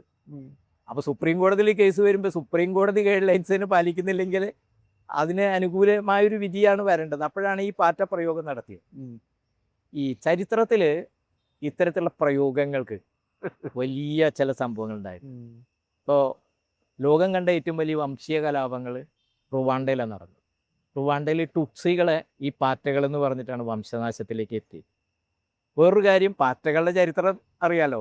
ഹിരോഷിമയിൽ ബോംബ് വീണിട്ട് മനുഷ്യരും എല്ലാം നശിച്ചു പോയി. പക്ഷെ പാറ്റകൾ മാത്രം നശിച്ചില്ല എന്നാണ് സിനിമകളിൽ കാണിക്കുന്നത്. ഈ വേറൊരു ചരിത്രത്തിൽ വേറൊരു പ്രശ്നം എന്ന് പറഞ്ഞാൽ നെതർലൻഡ്സ് എന്ന് പറയുന്ന രാജ്യമുണ്ടല്ലോ, ഏതാണ്ട് സമാനമായ ഒരു പ്രസ്താവനയുടെ ഭാഗമായിട്ടാണ് ഒരു രാഷ്ട്രം ലോകത്ത് പിറന്നത്, നെതർലൻഡ്സ്. 1566 സ്പെയിനിൻ്റെ കോളനിയായിരുന്നു ഇന്നത്തെ നെതർലൻഡ്. ഫിലിപ്പ് രണ്ടാമൻ എന്ന് പറയുന്ന രാജാവാണ് രാജ്യം ഭരിച്ചുകൊണ്ടിരുന്നത്. പ്രൊട്ടസ്റ്റന്റുകളും കാൽവിനിസ്റ്റുകളും ക്രിസ്തുമതത്തിൽ ഒരു വിവിധ ശാഖകളായി വന്ന് അതിനെ അടിച്ചമർത്തുകയും കത്തോലിക്ക ഏകമതം അടിച്ചേൽപ്പിച്ചു, വലിയ തോതിൽ നികുതി ഏൽപ്പിച്ചു. സ്പെയിനിൽ നിന്ന് കൊണ്ടുവന്ന ആളുകളെ, തദ്ദേശീയരെ എല്ലാത്തിൽ നിന്നും ഒഴിവാക്കി, ജോലികളിൽ നിന്ന്, പോലീസിൽ നിന്ന് എല്ലാം ഒഴിവാക്കി. എന്നിട്ട് ഈ ആളുകളെ മുഴുവൻ കൊണ്ടുവന്നപ്പോൾ നെതർലൻഡ്സിലെ പ്രഭുക്കന്മാരും ജനപ്രതിനിധികളും എല്ലാവരും കൂടി ഒരു 400 പേര് യോഗം ചേർന്നിട്ട് നമുക്ക് രാജ്ഞിക്കൊരു നിവേദനം കൊടുക്കാം എന്ന് തീരുമാനിച്ചു. അങ്ങനെ രാജ്ഞിക്ക് നിവേദനം കൊടുക്കാൻ വേണ്ടി പോയി. അവിടെ ചെന്ന് കഴിഞ്ഞപ്പോൾ മാർഗരറ്റ് രാജ്ഞിയായിരുന്നു റീജന്റ് ഭരണം നടത്തിക്കൊണ്ടിരുന്നത്. ഇവർക്ക് ഇത് വന്നപ്പോൾ ഇവർക്ക് അനുമതി കൊടുത്തില്ല. 1-2 പേരെ ഇവിടെ കടത്താം എന്ന് പറഞ്ഞു. അപ്പോൾ അവരുടെ ബെർണി എന്ന് പറയുന്ന വേറൊരു പേരും കൂടി ഉണ്ട്, അയാളാണ് ഒരു ഉപദേശകനാണ്. അയാൾ പറഞ്ഞു അവരെയൊന്നും മൈൻഡ് ചെയ്യണ്ട, അവർ ബെഗേഴ്സ് എന്ന് പറഞ്ഞു. ഒരു ബെഗേഴ്സാണ്, അവർ മൈൻഡ് ചെയ്യേണ്ട കാര്യമില്ല, നിങ്ങൾ പേടിക്കൊന്നും വേണ്ട. ഇവർ തിരിച്ചു വന്നിട്ട് ബ്രസൽസിൽ 3-ാമത്തെ ദിവസം ഒരു വിരുന്നൊരുക്കി ലീഗ് ഓഫ് ബെഗേഴ്സ് എന്ന് പറയുന്നൊരു സംഘടന ഉണ്ടാക്കി. 1688 സ്പെയിൻ്റെ കോളനിയിൽ നിന്ന് മാറിയിട്ട് നെതർലൻഡ് എന്ന് പറയുന്ന പുതിയ രാഷ്ട്രം ഉണ്ടായി. അപ്പം ചരിത്രത്തിൽ നമ്മുടെ ചീഫ് ജസ്റ്റിസിൻ്റെ ഒരു പ്രയോഗം, അതല്ലെങ്കിൽ വേറെ തരത്തിലെ ചില പ്രയോഗങ്ങൾ ഒരു സൊസൈറ്റിയിൽ വലിയ തോതിലുള്ള പ്രതിസന്ധി, 1920-കളിലെ സാമൂഹ്യ അവസ്ഥയിലേക്ക് ഇന്ത്യ എത്തി നിൽക്കുകയാണ്. ഇപ്പോൾ ബ്രിട്ടീഷുകാരുടെ കാലത്ത് ഉണ്ടായിരുന്ന അവസ്ഥയിലേക്ക് നമ്മുടെ തൊഴിലില്ലായ്മ അതിരൂക്ഷമാകുന്ന ഒരു അവസ്ഥയിലേക്ക് വരികയാണ്. പഠിച്ചിറങ്ങുന്ന ചെറുപ്പക്കാർക്ക് ജോലിയില്ല, ഉള്ള ജോലി സ്ഥിരതയില്ല. ഏത് സമയത്ത് നമ്മളിപ്പോൾ ഇവിടെ കൊച്ചിയിലൊക്കെ നമ്മൾ കണ്ടതുപോലെ നിങ്ങളൊരു ജോലിക്ക് വരുന്ന സമയത്ത് നിങ്ങൾ ജോലിയില്ല എന്ന് പറഞ്ഞാൽ ഏത് നിമിഷം വേണമെങ്കിലും നിങ്ങൾ പിരിച്ചുവിടാം. അതിരൂക്ഷമായ വിലക്കയറ്റം, കാർഷിക മേഖലയുടെ മുരടിപ്പ്, വ്യവസായ മേഖലയുടെ മുരടിപ്പ്, സാമ്പത്തിക രംഗത്ത് വലിയ പ്രതിസന്ധികൾ. അപ്പോൾ ഒരു വിസ്ഫോടനത്തിൻ്റെ ഒരു അന്തരീക്ഷം സൊസൈറ്റിയിൽ നിൽക്കുമ്പോൾ ഒരു തീപ്പൊരി അത് പല തരങ്ങളിലേക്ക് വരാം. ഇപ്പം ഈ സമരം ജൂൺ 28 നിരാഹാരം തുടങ്ങുന്നതിൻ്റെ മാത്രം പ്രശ്നമല്ല. കാരണം നമ്മൾ ഓരോ സമരം, ഈ കാലാവസ്ഥ ശാസ്ത്രത്തിൽ പെർഫെക്റ്റ് സ്റ്റോം എന്ന് പറയുന്നൊരു പ്രതിഭാസമുണ്ട്. അതായത് വലിയ കുഴപ്പമൊന്നും ഉണ്ടാവാത്ത ചെറിയ ചെറിയ കാറ്റുകൾ, അതുണ്ടാവും, വലിയ പ്രശ്നമൊന്നും ഉണ്ടാവില്ല. പക്ഷെ ഇതെല്ലാം കൂടി ഒന്നിച്ച് വരുമ്പോഴാണ് മഹാ കൊടുങ്കാറ്റുകൾ, ചക്രവാകങ്ങളുണ്ടായി ലോകം മനുഷ്യനൊക്കെ വലിയ പ്രശ്നം ഉണ്ടാകുന്നത് കാലാവസ്ഥ ശാസ്ത്രത്തിൽ പറയുന്ന കാര്യം. ഏതാണ്ട് നമുക്കിതറിയാം. പൂന ഫിലിം ഇൻസ്റ്റിറ്റ്യൂട്ടിൽ ചൗഹാനെ, അതായത് ഒരു BJPക്ക് വേണ്ടിയിട്ട് ചില പരസ്യ ചിത്രങ്ങൾ മാത്രം വഹിച്ചിട്ടുള്ള ആളെ ഈ മഹാപ്രതിഭകളായിട്ടുള്ള സംവിധായകരെ ഇരുന്നിട്ടുള്ള ആ പോസ്റ്റിലേക്ക് കൊണ്ടിരുത്തിയപ്പോഴാണ് പൂനം ഫിലിം ഇൻസ്റ്റിറ്റ്യൂട്ടിൽ വിദ്യാർത്ഥികൾ സമരം നടത്തുന്നത്. ആ സമരം കുറച്ച് കഴിഞ്ഞപ്പോഴേക്കും രോഹിത് വേമുലയുടെ പ്രക്ഷോഭമായിട്ട് മാറി. കുറച്ച് കഴിഞ്ഞപ്പോഴേക്കും പൗരത്വത്തിൻ്റെ 40ഓളം നഗരങ്ങളിൽ 10,000കണക്കിന് സ്ത്രീകൾ തെരുവിലിറങ്ങുന്ന സമരങ്ങൾ വന്നു. അത് കഴിഞ്ഞപ്പോഴേക്കും പൗരത്വത്തിനെതിരായിട്ടുള്ള സംഭവങ്ങൾ വന്നു. തൊഴിലാളികളുടെ പ്രക്ഷോഭം വന്നു. അവസാനം 1 വർഷം നീണ്ടു നിന്ന കർഷക പ്രക്ഷോഭങ്ങൾ വന്നു. ഈ വിദ്യാർത്ഥി പ്രക്ഷോഭത്തിന് മുൻപ് റെയിൽവേയുടെ പരീക്ഷ റദ്ദാക്കി കഴിഞ്ഞപ്പോൾ ബീഹാറിൽ ഒരു റെയിൽവേ സ്റ്റേഷൻ വരെ വയ്ക്കുന്ന രൂപത്തിലേക്ക് സമരങ്ങൾ വന്നു. ഈ സമരങ്ങളുടെ ഒക്കെ തന്നെ തുടർച്ച ആണ് നമ്മൾ ഈ കണ്ടത്. അപ്പോൾ ഒരു സുപ്രഭാതത്തിൽ വന്ന ഈ അതാ ഞാൻ നേരത്തെ പറഞ്ഞത്, ഈ പെർഫെക്റ്റ് സ്റ്റോം എന്ന് പറയുന്ന അത് ലിങ്സൺ ഹ്യൂസിൻ്റെ ഒരു ചെറിയ കവിതയുണ്ട്, ഈ മന്ദമാരുതൻ. ചെറിയ ചെറിയ കാറ്റായിട്ട് വരും, വലിയ പ്രശ്നങ്ങൾ ഉണ്ടാക്കില്ല, പക്ഷെ കൊടുങ്കാറ്റുകൾ വരുന്നത് കാത്തിരിക്കുക എന്ന് പറയുന്ന ലിങ്സൺ ഹ്യൂസിൻ്റെ ഒരു കവിത പോലെയാണ്. അപ്പോൾ ഇത് ചരിത്രത്തിൽ എപ്പോഴും അങ്ങനെയാണ്, ചില നിമിത്തങ്ങളായിരിക്കും. ആ ചില നിമിത്തങ്ങളാണ് നമ്മളെ സംബന്ധിച്ചിടത്തോളം വലിയ പ്രശ്നങ്ങളായി മാറാൻ വരുന്നത്. അപ്പോൾ ഒരു പ്രധാന രാജ്യം കൊണ്ട്, പ്രധാന രാജ്യം എന്ന് പറഞ്ഞാൽ ഒരു ഫാസിസ്റ്റ് സർക്കാരിനെ മുട്ടുകുത്തിച്ചു എന്ന് പറയുന്നത് ഹിസ്റ്റോറിക്കലാണ്. ഒരു മിനി ഇന്ത്യയാണ് നമ്മൾ ജന്തർ മന്ദിറിൽ കണ്ടത്. ജാതി, മതം, വർഗീയത ഇതൊക്കെയാണ് അവരെല്ലായിടത്തും വന്നത്. അത് മുഴുവൻ വെട്ടിമാറ്റി മാച്ച് കളഞ്ഞിട്ട് ഇന്ത്യ എന്താണ്, ഇന്ത്യയുടെ സംസ്കാരം എന്താണ്, ഇന്ത്യയുടെ നാനത്വം എന്താണ്, ഇന്ത്യയുടെ ബഹുസ്വരത എന്താണെന്ന് ഈ കുറഞ്ഞ ദിവസം കൊണ്ട് നമുക്ക് ജന്തർ മന്ദിർ കാണിച്ചു തരും. ആ ഐക്യമാണ് യഥാർത്ഥത്തിൽ ഈ വിജയം. പക്ഷേ ഈ വിജയം എന്ന് പറയുന്നത് നമ്മുടെ ടോട്ടൽ സിസ്റ്റം കൊളാപ്സ്ഡാണ്, പരീക്ഷാ സമ്പ്രദായം കൊളാപ്സ്ഡാണ്. അതിനെതിരായിട്ടുള്ള സമരങ്ങൾ മുന്നോട്ട് കൊണ്ടുപോവുക എന്നുള്ളതാണ് ഈ പാഠമുണ്ടല്ലോ. ഇതിൽ അലസരാകാതെ ഇതിൽ നിന്നൊരു പാഠം നമുക്ക് തരുന്നത്. പല ആളുകൾക്കും ഇങ്ങനെയൊക്കെ ഉണ്ടാവുമെന്ന് ചിന്തിച്ചിട്ടില്ല പല ആളുകളും ചരിത്രത്തിലെ. അതിൽ ഈ പാഠങ്ങളുടെ കേസിലേ ഇപ്പം നെക്സലിസവുമായിട്ട് ഇതിനെ ഞാൻ കൂട്ടിയിണക്കുന്നില്ല. നെക്സലിസം വളരെ കോംപ്ലക്സ് ആയ ഒരു ചരിത്രമാണ്, മാവോയിസം വളരെ കോംപ്ലക്സ് ആയ ചരിത്രമാണ്. പക്ഷെ ചില അതായത് ഗ്രൗണ്ട് ലെവലിൽ നിന്ന് ഉയർന്നു വരുന്ന ചില സമരങ്ങളുടെ പൊതുവായിട്ടുള്ള കാണാവുന്ന ചില ഘടകങ്ങൾ ഇതിലെല്ലാം ഉണ്ട്. അതായത് ഒരു സെൻട്രലൈസ്ഡ് ആയിട്ടുള്ളൊരു സമരമല്ല, ഒരു പെർട്ടിക്കുലർ നേതാവിനെ പിൻപറ്റിയുള്ളൊരു സമരമല്ല, ഒരു രാഷ്ട്രീയ കാഴ്ചപ്പാട് എന്നതിലപ്പുറം ഒരു സാമൂഹിക അവസ്ഥയെ മുൻപത്തിയുള്ള ഒരു സമരമാണ്. പക്ഷെ എനിക്ക് തോന്നുന്നു നെക്സലസ് ഒരുപക്ഷെ ഇവർക്ക് ചിലപ്പോൾ ഒരു പാഠങ്ങൾ പഠിക്കാനുണ്ട്. ഇപ്പൊ നെക്സലസ് എന്തൊക്കെ പറഞ്ഞാലും അവസാനം ഒരു ഫെയിൽഡ് മൂവ്മെന്റ് ആണ് ഒരു തരത്തിൽ. അതായത് രാഷ്ട്രീയമായിട്ട് അതിനുണ്ടാക്കാൻ പറ്റിയ ഒരു ഇമ്പാക്ട് എന്ന് മാത്രമല്ല, അതിന്റെ തുടക്കത്തിൽ അത് എന്തിനെയായിരുന്നു എഗെയിൻസ്റ്റ് ആയിട്ട് കണ്ടുകൊണ്ടിരുന്നത്, ഒരു ആന്റി എസ്റ്റാബ്ലിഷ്മെന്റ് ഫോഴ്സ് ആയിട്ട് തുടങ്ങി. പിന്നീട് അതൊരു പ്രോ എസ്റ്റാബ്ലിഷ്മെന്റ് ഫോഴ്സ് ആയിട്ടാണ് നമ്മൾ കാണുന്നത്. അത് ഇലക്ഷനിൽ മത്സരിക്കുന്നു. ഈ പറയുന്ന നമുക്ക് അന്നത്തെ രാഷ്ട്രീയ പാർട്ടികൾക്ക് ആരോപിക്കാവുന്ന എന്തൊക്കെ പ്രശ്നങ്ങളുണ്ടോ, പോരായ്മകളുണ്ടോ, ഇൻക്ലൂഡിങ് പൊളിറ്റിക്കൽ മേർഡർ ഉൾപ്പെടെയുള്ള സാധനങ്ങൾ അക്യൂസ് ചെയ്യപ്പെടുന്നു നെക്സലിസ്റ്റ് പാർട്ടികളുടെ മുകളിൽ. അതിനൊപ്പം കൾച്ചറലായിട്ടും അത് നമ്മൾ ഒരുപാട് ശ്രീനിവാസൻ പടങ്ങളോ അല്ലെങ്കിൽ പുതിയ ജനറേഷനിലെ പടങ്ങളോ എടുത്തു നോക്കിയാൽ പോലും നക്സൽ എന്ന് പറയുന്ന ഒരു കോമാളിയായിട്ട് അവതരിപ്പിക്കുന്നു. എന്തിനോ വേണ്ടി പോരാടി, എന്തിനോ തിളയ്ക്കുന്ന സാമ്പാർ എന്നൊക്കെ പറയുന്ന പോലെ ഒരു പോരാളിയായിട്ട് കണ്ടിരുന്ന ഒരാളെ ഒരു കോമാളിയായിട്ട് അവതരിപ്പിക്കുന്ന സിറ്റുവേഷനിലേക്ക് വരുന്നു. അപ്പൊ ഇതൊന്നൊക്കെ ഇവർക്ക് എടുക്കാവുന്ന ചില പാഠങ്ങളില് ഞാനത് ഒന്നിച്ച് അടച്ച് ആക്ഷേപിക്കുകയല്ല. എനിക്ക് അറിയാവുന്ന അപ്പം 2000-കളിലോ 90-കളുടെ അവസാനങ്ങളോ 2000-കളിലോ പോലും ഒരുപാട് സമരങ്ങൾ നെക്സലിസത്തിന്റെ അല്ലെങ്കിൽ നെക്സൽ പാർട്ടികളുടെ ഭാഗമായിട്ട് നടക്കുന്നുണ്ട്. എൻ്റെ ഓർമ്മയിൽ തന്നെ ഞാൻ വായിച്ചിട്ടുള്ള പല സമരങ്ങളും എനിക്ക് വളരെ ക്യൂരിയസ് ആയിട്ട് തോന്നിയ സമരങ്ങളുണ്ട്.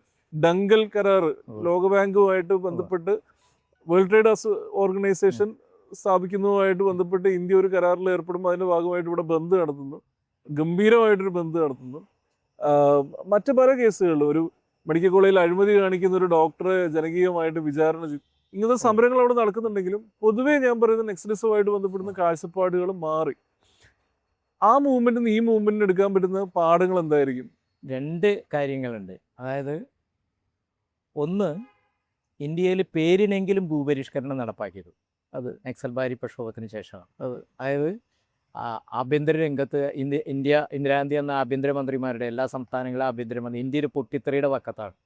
അതുകൊണ്ട് അടിയന്തരമായി എന്തെങ്കിലും ചെയ്യണമെന്ന് പറഞ്ഞതിന് ശേഷമാണ് ഫൈസാപൂർ സമ്മേളനത്തിൽ 36-ലാണ് കൃഷിഭൂമി കർഷകരെന്ന് കോൺഗ്രസ് നിലപാട് വയ്ക്കുന്നത്. പക്ഷേ അധികാരത്തിൽ വന്നതിന് ശേഷം ഒന്നും നടപ്പാക്കിയില്ല.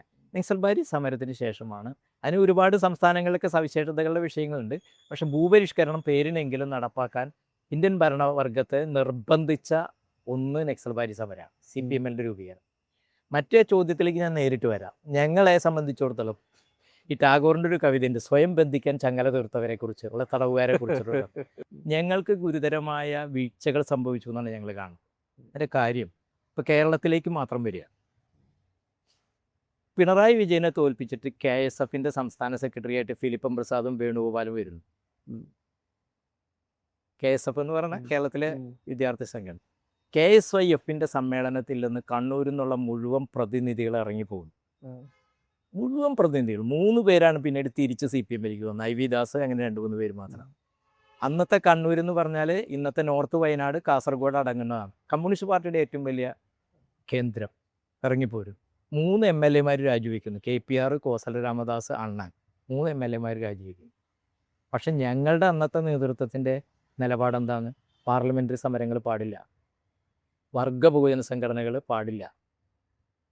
കാരണം വർഗ ബഹുജന സംഘടനകളൊക്കെ കെട്ടിപ്പടുത്താൽ ഇത് റിവിഷനിസത്തിൻ്റെ രാജപാതയിലേക്ക് CPM ആയ പോലെ എത്തും നമ്മൾ.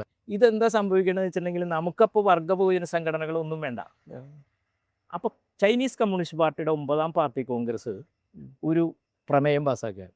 സാമ്രാജ്യത്വം തകരുകയാണ്, വിപ്ലവങ്ങൾ വേഗം വിജയിക്കുകയാണ്.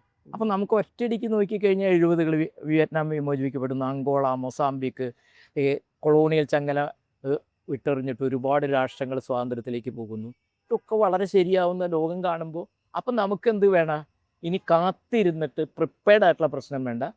വിദ്യാർത്ഥികളോട് കലാലയം വിട്ടു വരാൻ പറയുന്നു, തൊഴിലാളികൾ ഫാക്ടറികൾ വിട്ടു വരുന്നു, ഗ്രാമങ്ങൾ മോചിപ്പിച്ച് പട്ടണത്തെ വളയുക എന്ന് പറയുന്ന ഒരു വളരെ തെറ്റായ, ഞാൻ പറയുന്നത് നക്സൽബാരിക്കും CPM പ്രസ്ഥാനത്തിനൊക്കെ ഹിസ്റ്റോറിക്കലായ ഒരു പ്രാധാന്യം ഉള്ളപ്പോൾ തന്നെ നമുക്ക് ഇന്ത്യൻ ഭരണകൂടത്തെ വിലയിരുത്തുന്നതിലൊക്കെ ഗുരുതരമായ വീഴ്ചകൾ സംഭവിച്ചു. ആ വീഴ്ചകളുടെ പ്രതിഫലനം കൂടിയാണ്. അപ്പം എന്തായാലും വർഗത്തിൻ്റെ പിൻബലമില്ലാതെ, നേരത്തെ ചോദിച്ചില്ലേ വീണു പോകുന്നു, അപ്പോൾ ആളുകൾ പറയും ഇതൊക്കെ ഈഗോ ക്ലാഷാണ്. ഞങ്ങളതിൽ നിന്ന് കണ്ടതെന്ന് വെച്ചിട്ടുണ്ടെങ്കിൽ വർഗത്തിൻ്റെ അടിത്തറ, തൊഴിലാളികളുടെയും കർഷകരുടെയും അടിത്തറ ഇല്ലാത്തൊരു മൂവ്മെൻറ്റിന് ചരിത്രത്തിൽ പോകാവുന്നതിൻ്റെ ഒരു പരിധിയുണ്ട്. ബുള്ളറ്റിൽ നിന്നും അത് ബോംബിൽ നിന്നും ബാലറ്റിലേക്ക് ഇപ്പോൾ ഏക സമര രൂപം ഇപ്പോൾ ചാരു മജുംദാർ 70-കളിൽ പറഞ്ഞതെന്ന് വെച്ചിട്ടുണ്ടെങ്കിൽ നമ്മൾ വർഗശത്രുവിൻ്റെ ചോരയിൽ കൈമുക്കാത്തവരൊന്നും വിപ്ലവകാരികളല്ല. വിപ്ലവ പ്രവർത്തനം എന്ന് പറഞ്ഞ വർഗസമരം എന്ന് പറയുന്നത് തോക്കെടുക്കൽ മാത്രമല്ലല്ലോ. വർഗസമരം എന്ന് പറഞ്ഞ സമൂഹത്തിൽ വർഗസമരം നടക്കുന്നുണ്ട്. ഞാൻ ആലോചിക്കുന്നത് ഇതിപ്പോ പറയുന്ന സമയത്ത് ഈ CJPയുടെ വാർത്തകൾ കാണുന്ന സമയത്ത് ഇത് ആലോചിക്കുന്നുണ്ടാവല്ലോ സ്വാഭാവികം. ഇതിനൊരു നെക്സ്റ്റ് ഫേസ് എന്ന് പറയുന്നത് സ്വാഭാവികമായിട്ടും ഇപ്പൊ നേരത്തെ പറഞ്ഞ പോലെ രാഷ്ട്രീയമായിട്ടുള്ള അതിനൊരു അടിത്തറ ഇല്ല എന്നുണ്ടെങ്കിൽ ഇത് ഇങ്ങനെ തന്നെ ഡിസിപ്പേറ്റ് ചെയ്ത് പോകാൻ സാധ്യതയില്ല. ഒരു ഓർമ്മയിൽ ഇത്തരം മൂവ്മെന്റുകൾക്ക് അതിന്റെ പോസിറ്റീവും നെഗറ്റീവായ ഒരു വശമുണ്ട്.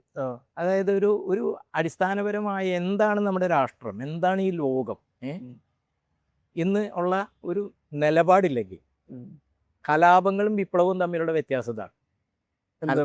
കലാപം എന്ന് പറഞ്ഞാൽ പെട്ടെന്ന് ഉണ്ടാകുന്നൊരു ഓളം പോലെ അത് വന്നാൽ അത് നിലച്ചു പോകും.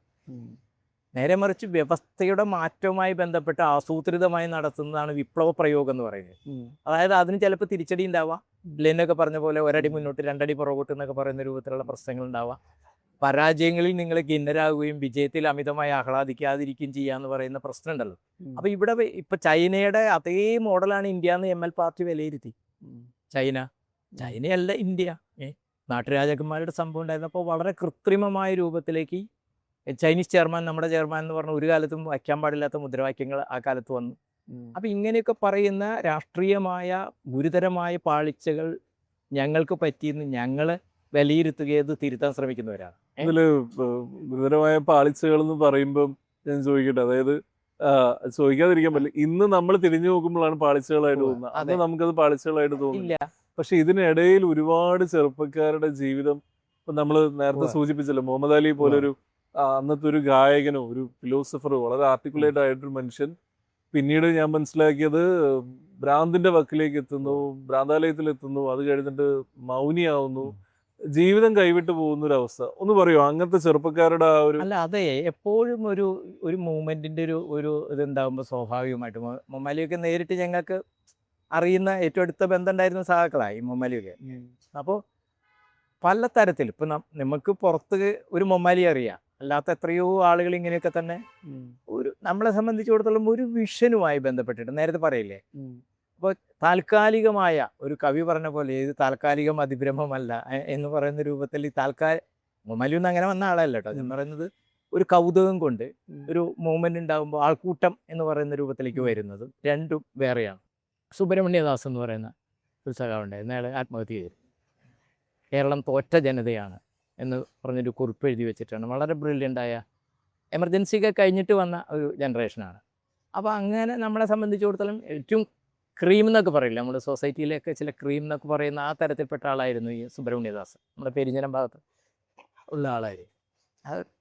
സമരങ്ങളുടെ ആദ്യം ഇപ്പോൾ കേരളത്തിൽ ML പ്രസ്ഥാനത്തിൻ്റെ ആ ഒരു വലിയ എമർജൻസിക്ക് കഴിഞ്ഞിട്ട് ശേഷം ഉണ്ടായ ഒരാൾ പോലും സിനിമാ ഫീൽഡിൽ, നാടകരംഗത്ത്, കവികൾ, സാഹിത്യകാരന്മാർ, ഇന്ന് മഹാപ്രതിഭകളായിട്ട് ആരാധിക്കപ്പെടുന്ന ആളുകൾ ഏതാണ്ട് 99.4% ആളുകളെങ്കിലും ML മൂവ്മെൻറ്റുമായിട്ട് ഒരു തരത്തിലില്ലെങ്കിൽ വേറെ സച്ചിദാനന്ദൻ മുതൽ KGS മുതൽ രാജീവൻ മുതൽ ചുള്ളിക്കാട് മുതൽ സിനിമ TV ചന്ദ്രൻ മുതൽ ജോൺ അബ്രഹാം മുതൽ, ഞാൻ പറയുന്നത് ഇങ്ങനെ നമുക്ക് പറയാവുന്ന എഴുത്തുകാർ, കവികൾ, സാഹിത്യകാരന്മാർ, സിനിമാക്കാർ, ഏതെങ്കിലും തരത്തിൽ ഇവരെല്ലാവരും ആക്ടിവിസ്റ്റുകൾ എന്നുള്ള രൂപത്തിലല്ല ഞാൻ പറയുന്നത്. അവരുടേതായ ഫീൽഡുകളിൽ ഏതെങ്കിലും കാലത്ത് ഈ ഒരു വിപ്ലവ പ്രസ്ഥാനവുമായിട്ടൊക്കെ ബന്ധപ്പെട്ട് വന്നത് വലിയൊരു തിരിച്ചടി എമർജൻസിക്ക് ശേഷം വരികയാണ് ചെയ്തത്, ഒരു 80-കൾക്ക് ശേഷം. അപ്പം ഞങ്ങളത് കണ്ടത് 80-ലാണ്, 88-ലാണ് ഞങ്ങളുടെ ഒരു ഈ ജയിലിൽ നിന്നൊക്കെ വന്ന് പിന്നെയാണ് ഞങ്ങളൊരു, ഞാൻ പറയില്ലേ, നമുക്കെന്താണ് സംഭവിച്ചത്. അപ്പോൾ ചില ആളുകൾ പറയും ചാരു മജുംദാരുടെ കുഴപ്പം കൊണ്ടാണ് ഇത് സംഭവിച്ചത്. ഞങ്ങളതല്ല കണ്ടത്. ഒരു നേതാക്കന്മാരുടെ ചില പ്രശ്നങ്ങളെ പുറത്ത് ഇന്ത്യയിൽ രൂപീകരിച്ച ML പാർട്ടികളെ പോലെ പല രാജ്യങ്ങളിലെ ML പാർട്ടികൾ രൂപീകരിച്ചിരുന്നു. ആ പാർട്ടികൾക്കൊക്കെ ഇത് നേരിട്ട്, കാരണം ലോകത്തെ വിലയിരുത്തുന്നത്, സ്വന്തം രാജ്യത്തെ വിലയിരുത്തുന്നതിൽ വന്ന വീഴ്ചകളുടെ കൂടി പ്രതിഫലനമാണ്. അതിൻ്റെ കൂടി പ്രശ്നം, നമുക്കൊരു തെറ്റ് തിരുത്താൻ കഴിയണമെങ്കിൽ നമുക്കെന്താണ് വീഴ്ച പറ്റിയതെന്ന് നമ്മൾ ശരിയായി മനസ്സിലാക്കുമ്പോഴാണല്ലോ നമുക്ക് തിരുത്താൻ പറ്റുക. രാഷ്ട്രീയം എന്ന് പറയുന്നത് ബെർണാഡ് ബിർലോ എന്ന് പറയുന്നൊരു ജർമ്മൻ പാത്തോളജിസ്റ്റ് ഉണ്ട്. അയാൾ പറയുന്നുണ്ട് രാഷ്ട്രീയം എന്ന് പറയുന്നത് ഒരു തരം വൈദ്യശാസ്ത്രമാണ്. കാരണം സമൂഹത്തിൻ്റെ രോഗങ്ങൾ ചികിത്സിക്കാനുള്ള ഒന്നാണ് എന്ന് പറഞ്ഞ ബിർളോയുടെ വളരെ പ്രസിദ്ധമായ ബെർണാഡ് ബിർലോ എന്ന് പറയുന്ന ഒരാളുണ്ട്. അപ്പോൾ ഇയാളിങ്ങനെ പറയുന്നൊരു കാര്യമുണ്ട്. അപ്പോൾ നമുക്ക് നമ്മുടെ രോഗം, നമ്മുടെ സമൂഹത്തിൻ്റെ രോഗം, രാഷ്ട്രത്തിൻ്റെ രോഗം, ലോകത്തിൻ്റെ രോഗം എന്താണെന്ന് മനസ്സിലാക്കിയാലാണല്ലോ അതിനെ നമുക്ക് ചികിത്സിക്കാൻ പറ്റുക. അപ്പോൾ രാഷ്ട്രീയം എന്ന് പറയുന്നത് ഈ ഒരു പ്രശ്നമുണ്ട്. അവിടെ നമുക്ക് വരുന്ന വീഴ്ചകൾക്ക് സ്വാഭാവികമായി വലിയ വില കൊടുക്കും. എത്ര രക്തസാക്ഷികളാണ്, ഇപ്പോൾ ലക്ഷക്കണക്കിനാണ്. ഞാൻ പറയുന്നത് നമുക്ക് പേരറിയാത്ത ഈ ഒരു പുന്നപ്ര, വയലാർ, കയ്യൂർ, കരിവെള്ളൂർ എന്നൊക്കെ പറഞ്ഞ അവ്യക്ത പാർട്ടിയുടെ ഹിസ്റ്ററി കഴിഞ്ഞാൽ നക്സലൈറ്റ് മൂവ്മെൻറ്റിൻ്റെ ഭാഗമായിട്ട് ഇന്നും ഇന്ത്യയിലെമ്പാടും ഈ മോചനത്തിന് വേണ്ടിയിട്ട് വരികയും ഒക്കെ. അപ്പോൾ ചിലർ പാഠം പഠിക്കുന്നില്ല. റുണു ഒർണാഡോ എന്ന് പറയുന്നൊരു ജപ്പാൻ പട്ടാളക്കാരുണ്ടായിരുന്നു. 16 വർഷം രണ്ടാലോകമായുദ്ധം അവസാനിച്ചിട്ടില്ല എന്ന് പറഞ്ഞിട്ട് ഫിലിപ്പൈൻസ് കാടുകളിൽ ഇരുന്നു ഈ റിണു. അപ്പം ഞങ്ങളൊക്കെ ചിലർ പറയാ, നമ്മൾ ഇപ്പോഴും കാര്യം മനസ്സിലാക്കാതെ ഭരണകൂടത്തെ തോക്കുകൊണ്ട് മാത്രം നേരിടാം എന്ന് ഒക്കെ ചിന്തിക്കുന്ന, നമ്മളവരുടെ എല്ലാ രക്തസാക്ഷിത്വത്തെയും അതുപോലെയുള്ളതിനെയൊക്കെ നമ്മൾ മാനിക്കുമ്പോഴും നമുക്ക് പാഠം പഠിക്കാതെ നമുക്ക് മുന്നോട്ട് പോകാൻ പറ്റില്ല. എനിക്ക് അതായത് ഇത് മാഷ് സംസാരിക്കുമ്പോൾ തന്നെ സാഹിത്യകാരന്മാരെയും ചിന്തകരെയും ഒക്കെ ഉദ്ധരിക്കുന്നുണ്ട്. ഒപ്പം ഇവരുടെ സാധാരണ ഒരു പക്ഷേ ഇന്ന് മലയാളികൾ ഉപയോഗിക്കാത്ത ചില ഭരണകൂടം, വർഗസമരം എന്നുള്ള വാക്കുകളൊക്കെ ഉപയോഗിക്കുന്നുണ്ട്. ഒരു കാലഘട്ടം തുടങ്ങി ഈ പറയുന്ന ഇങ്ങനെയുള്ള സംസാരം, ഇങ്ങനെയുള്ള ചിന്താ പദ്ധതി ഇതെല്ലാം വളരെ കോമഡി ആയിട്ട് മാറുകയുണ്ടാകുന്ന, അതിനൊരു തമാശയായിട്ട് ആൾക്കാർ വർഗസമരം എന്നൊക്കെ ഇന്ന് സിനിമയിലൊക്കെ ഒരു തമാശയുടെ രൂപത്തിൽ മാത്രമേ നമ്മൾ ഉപയോഗിക്കൂ. അതായത് ഒരു ഹീറോ ആയിട്ട് സങ്കല്പിച്ചുകൊണ്ടിരുന്ന ഒരാൾ എങ്ങനെയാണ് ഈ കോമാളിയായിട്ട് മാറുന്നത്? സാഹിത്യത്തിലും സിനിമയിലും ഈ സാംസ്കാരിക രംഗത്ത് അങ്ങനെ ഒരു മാറ്റം വരുന്നത് ശ്രദ്ധിച്ചിട്ടുണ്ടോ? അതായത് ഇത്രയും സാംസ്കാരിക പ്രവർത്തകരുള്ള നക്സലൈറ്റ് പ്രവർത്തനം, ഈ ശ്രീനിവാസന്റെ സിനിമയുടെ കാര്യം നേരത്തെ പറഞ്ഞില്ലേ, പോളണ്ടിനെ കുറിച്ച് മിണ്ടിക്കൂടാ എന്ന് പറയുന്നതായിരുന്നല്ലോ കേരളം മുഴുവൻ കയ്യടി നേടിയ ഒരു പ്രയോഗം. അപ്പം നമ്മുടെ അടുപ്പ് പുകയണില്ലേ? ഇപ്പോൾ ലോകത്തിൻ്റെ അടുപ്പ് പുകയണില്ല. കാരണം ഹോർമൂസ് കടലിടുക്കിൻ്റെ ഒരു പ്രശ്നം വന്നു കഴിഞ്ഞപ്പോൾ അടുപ്പ് പോയി എന്നില്ല, 45 ദിവസം കഴിയണം നമുക്കൊരു ഗ്യാസ് ബുക്ക് ചെയ്യാൻ, ഒരു കുറ്റി കിട്ടിയിട്ട് ബുക്ക് ചെയ്യാൻ. നമ്മളെ സംബന്ധിച്ചിടത്തോളം സ്വർണം ഒരു ഒരു കുട്ടി, ഒരു കെട്ടുതാലി എന്നൊക്കെ നമ്മൾ പറയില്ല, 1.5 ലക്ഷം രൂപ ഒരു പവനാവുകയാണ്. അതായത് ലെനിൻ പറയുന്നൊരു പാടുണ്ട്, ആളുകൾക്ക് ചിലപ്പോൾ തമാശയാന്നൊക്കെ തോന്നുന്ന ചില കാര്യമുണ്ട്. എങ്കിൽ പോലും സമൂഹത്തിൽ നിങ്ങളുടെ രാഷ്ട്രീയത്തിൽ ഇടപെട്ടില്ലെങ്കിൽ രാഷ്ട്രീയം നിങ്ങളിൽ ഇടപെടുന്നു. നിങ്ങൾ രാഷ്ട്രീയത്തിൽ ഇടപെടുന്നില്ല, പക്ഷെ രാഷ്ട്രീയം നിങ്ങളിൽ ഇടപെടും. രാഷ്ട്രീയം എങ്ങനെ നിങ്ങൾ ഇടപെടുന്നത്? വിലക്കയറ്റമായിട്ട്, തൊഴിലില്ലായ്മയായിട്ട്. ഭരണകൂടങ്ങൾ, സർക്കാരുകൾ ഉണ്ടാക്കുന്ന നിയമം പാലിക്കണ്ടേ? ഞാൻ ഒരു പാർട്ടിയുടെയും കൊടി പിടിക്കുന്നില്ല, ഞാൻ വോട്ടും ചെയ്യണില്ല, ഞാൻ എൻ്റെ കാര്യം നോക്കി ജീവിക്കുകയാണ് എന്ന് പറയുന്നവനെ കറണ്ട് ചാർജ് കൂട്ടിക്കഴിഞ്ഞാൽ അയാൾക്ക് കൊടുക്കേണ്ടി വരില്ലേ? ബസ് ചാർജ് കൂട്ടിയാൽ കൊടുക്കേണ്ടി വരില്ലേ? റെയിൽവേ ചാർജ് കൂട്ടിയാൽ കൊടുക്കേണ്ടി വരില്ലേ? നികുതി കൂട്ടിയാൽ കൊടുക്കേണ്ടി വരില്ലേ? അരിയുടെ വില കൂട്ടിയാൽ കൊടുക്കേണ്ടി വരില്ലേ? അപ്പോൾ രാഷ്ട്രീയം എന്ന് പറയുന്നത് പല ആളുകളും എന്തായിട്ടുണ്ട്, ഈ നമ്മുടെ ചാൾസ് ഡി ഗാൾ അദ്ദേഹം പറഞ്ഞൊരു കാര്യം ഉണ്ടായിരുന്നു, ഇപ്പോൾ രാഷ്ട്രീയ പ്രവർത്തകർ യജമാനന്മാരാകാൻ വേണ്ടിയാണ് രാഷ്ട്രീയ പ്രവർത്തകർ ദാസന്മാരെ പോലെ അഭിനയിക്കുന്നതെന്ന് ചാൾസ് ഡി ഗാളിൻ്റെ ഒരു പ്രസ്താവനയുണ്ട്. ഗ്ലോബലൈസേഷൻ വന്നു കഴിഞ്ഞതിന് ശേഷം രാഷ്ട്രീയത്തിലുണ്ടായ മാറ്റത്തെക്കുറിച്ചും ചില ചിന്തകർ പറഞ്ഞിട്ടുണ്ട്. രാഷ്ട്രീയം എന്ന് പറഞ്ഞാൽ സാമൂഹ്യ മാറ്റത്തിന് വേണ്ടിയുള്ള ഒന്നായിരുന്നു. ഇപ്പം എന്തായി? പണം ഉണ്ടാക്കാനുള്ള ഒന്നായി മാറി. അതായത് സാമൂഹ്യ മാറ്റം എന്ന് പറയുന്ന അജണ്ട മൈനസ് ചെയ്യപ്പെട്ടു. അപ്പോൾ പൊളിറ്റിക്സ് എന്ത് ചെയ്യപ്പെടുന്നു? നമുക്ക് ചില കാര്യങ്ങൾ പറയുകയാണ്. ഇപ്പോൾ ഈ താച്ചറാണ് ആദ്യമായിട്ട് ഈ ഗ്ലോബലൈസേഷൻ്റെ തുടക്കം. അപ്പോൾ അവരാദ്യം പറഞ്ഞ് സമൂഹമില്ല, വ്യക്തിയുള്ളൂ. നമുക്കിപ്പോൾ കേരളത്തിൽ പൊതുവിടമില്ല, നമ്മൾ തന്നെ അന്വേഷിച്ച് നടന്നില്ല ഒരു സ്ഥലം കിട്ടാൻ. പൊതുകിട്ടങ്ങൾ ആദ്യം തന്നെ അവർ പറഞ്ഞു വ്യക്തിയില്ല, സമൂഹമില്ല, വ്യക്തിയാണുള്ളത്. പൊതു ഇടങ്ങൾ മുഴുവൻ നമുക്ക്. അപ്പോൾ ആദ്യം തന്നെ എന്ത് ചെയ്തു? പൊതു ഇടങ്ങൾ നഷ്ടപ്പെട്ടു, ക്യാമ്പസുകളെ രാഷ്ട്രീയം നിരോധിച്ചു. ഓരോന്ന് വരുമ്പോൾ അതൊക്കെ ഒറ്റപ്പെട്ട കാര്യമായിട്ടാണ് നമ്മൾ കണ്ടത്. നമ്മളെ എന്താണെന്ന് വെച്ചാൽ അവനവനിലേക്ക് നമ്മൾ ഒതുക്കുകയാണ് ചെയ്തത്. എന്നിട്ട് വ്യക്തിപരമായ ആളുകൾ പറയില്ലേ, പണ്ടൊക്കെ നമ്മൾ പറയില്ല, വ്യക്തി നന്നായിട്ട് വേണം സമൂഹത്തെ നന്നാക്കി. മനുഷ്യനൊരു സാമൂഹിക ജീവിയാണ്. മനുഷ്യനെ സംബന്ധിച്ചിടത്തോളം സാമൂഹ്യം, നമുക്കിനി റോബിൻസോ ക്രൂസോമാരാവാൻ അസാധ്യമാണ്. അപ്പോൾ ഞാനിട്ടിരിക്കുന്ന, താങ്കളിട്ടിരിക്കുന്ന ഡ്രസ്സ്, നമ്മൾ വെച്ചിരിക്കുന്ന കണ്ണട, നമ്മൾ കഴിക്കുന്ന ഭക്ഷണം, ഇതിൻ്റെയൊക്കെ മുന്നിൽ നമ്മളറിയാത്ത എത്രയോ മനുഷ്യരുടെ അധ്വാനമാണ്.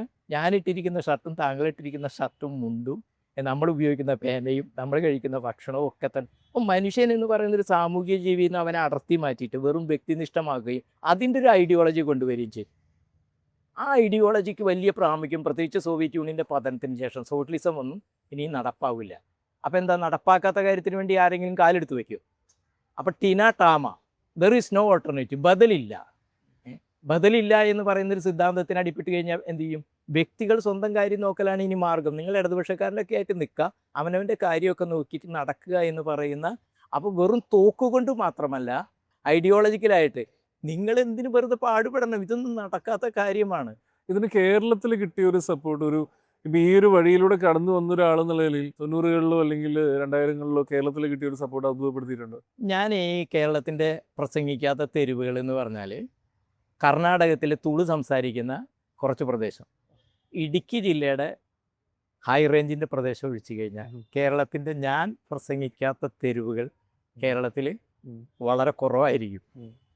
അപ്പോൾ അന്നൊക്കെ ഞങ്ങൾ ഈ 80കൾ ഇന്ദിരാഗാന്ധി IMFൻ്റെ ആദ്യത്തെ കരാർ ഒപ്പിടുന്ന സമയം, 5000 കോടി കടമെടുക്കുന്ന സമയത്ത്, ആ സമയത്ത് മുതൽ ഞങ്ങൾ ഈ ബഹുരാഷ്ട്ര കുത്തകൾ നമ്മുടെ സൊസൈറ്റിയിൽ എന്താണ് ഉണ്ടാക്കാൻ പോണേ എന്നുള്ളൊരു ഇമ്പാക്റ്റ്, അത് യുവജനവേദി രൂപീകരിച്ച് കഴിഞ്ഞപ്പോഴാണ് നമ്മളൊരു ലഘുലേഖ പ്രസിദ്ധീകരിച്ചു, ബഹുരാഷ്ട്ര കുത്തകൾ എന്താണ് എന്ന് പറയുന്നൊരു സാധനം. അപ്പം അങ്ങനെയാണ് അർദ്ധ ഡെങ്കൽ അവരെ ഇവിടെ വന്നപ്പോൾ കൊച്ചിയിൽ നമ്മൾ അയാളെ തടയണത്. ബന്ധു മാത്രമല്ല നമ്മൾ നടത്തിയത്, ഇതിൻ്റെ പ്രശ്നങ്ങളൊക്കെ നടത്തിയിരുന്നത്. അപ്പോൾ ആ സമയത്ത് നമ്മളെന്താണെന്ന് വെച്ചാൽ വലിയ സമരങ്ങൾ നടത്തി. അപ്പം എന്നെയൊക്കെ ചില പ്രസംഗമൊക്കെ കഴിയുമ്പോൾ ചില ആളുകൾ ചോദിച്ചു, നിങ്ങൾ പെൻഷൻ പോകുമെന്ന് പറഞ്ഞ ആളുകളെ പേടിപ്പിക്കുക, റേഷൻ പോകുക എന്ന് പറഞ്ഞാൽ നിങ്ങൾ ആളെ പേടിപ്പിക്കുക എന്നൊക്കെ ചോദിച്ച ആളുകളുണ്ടാവും.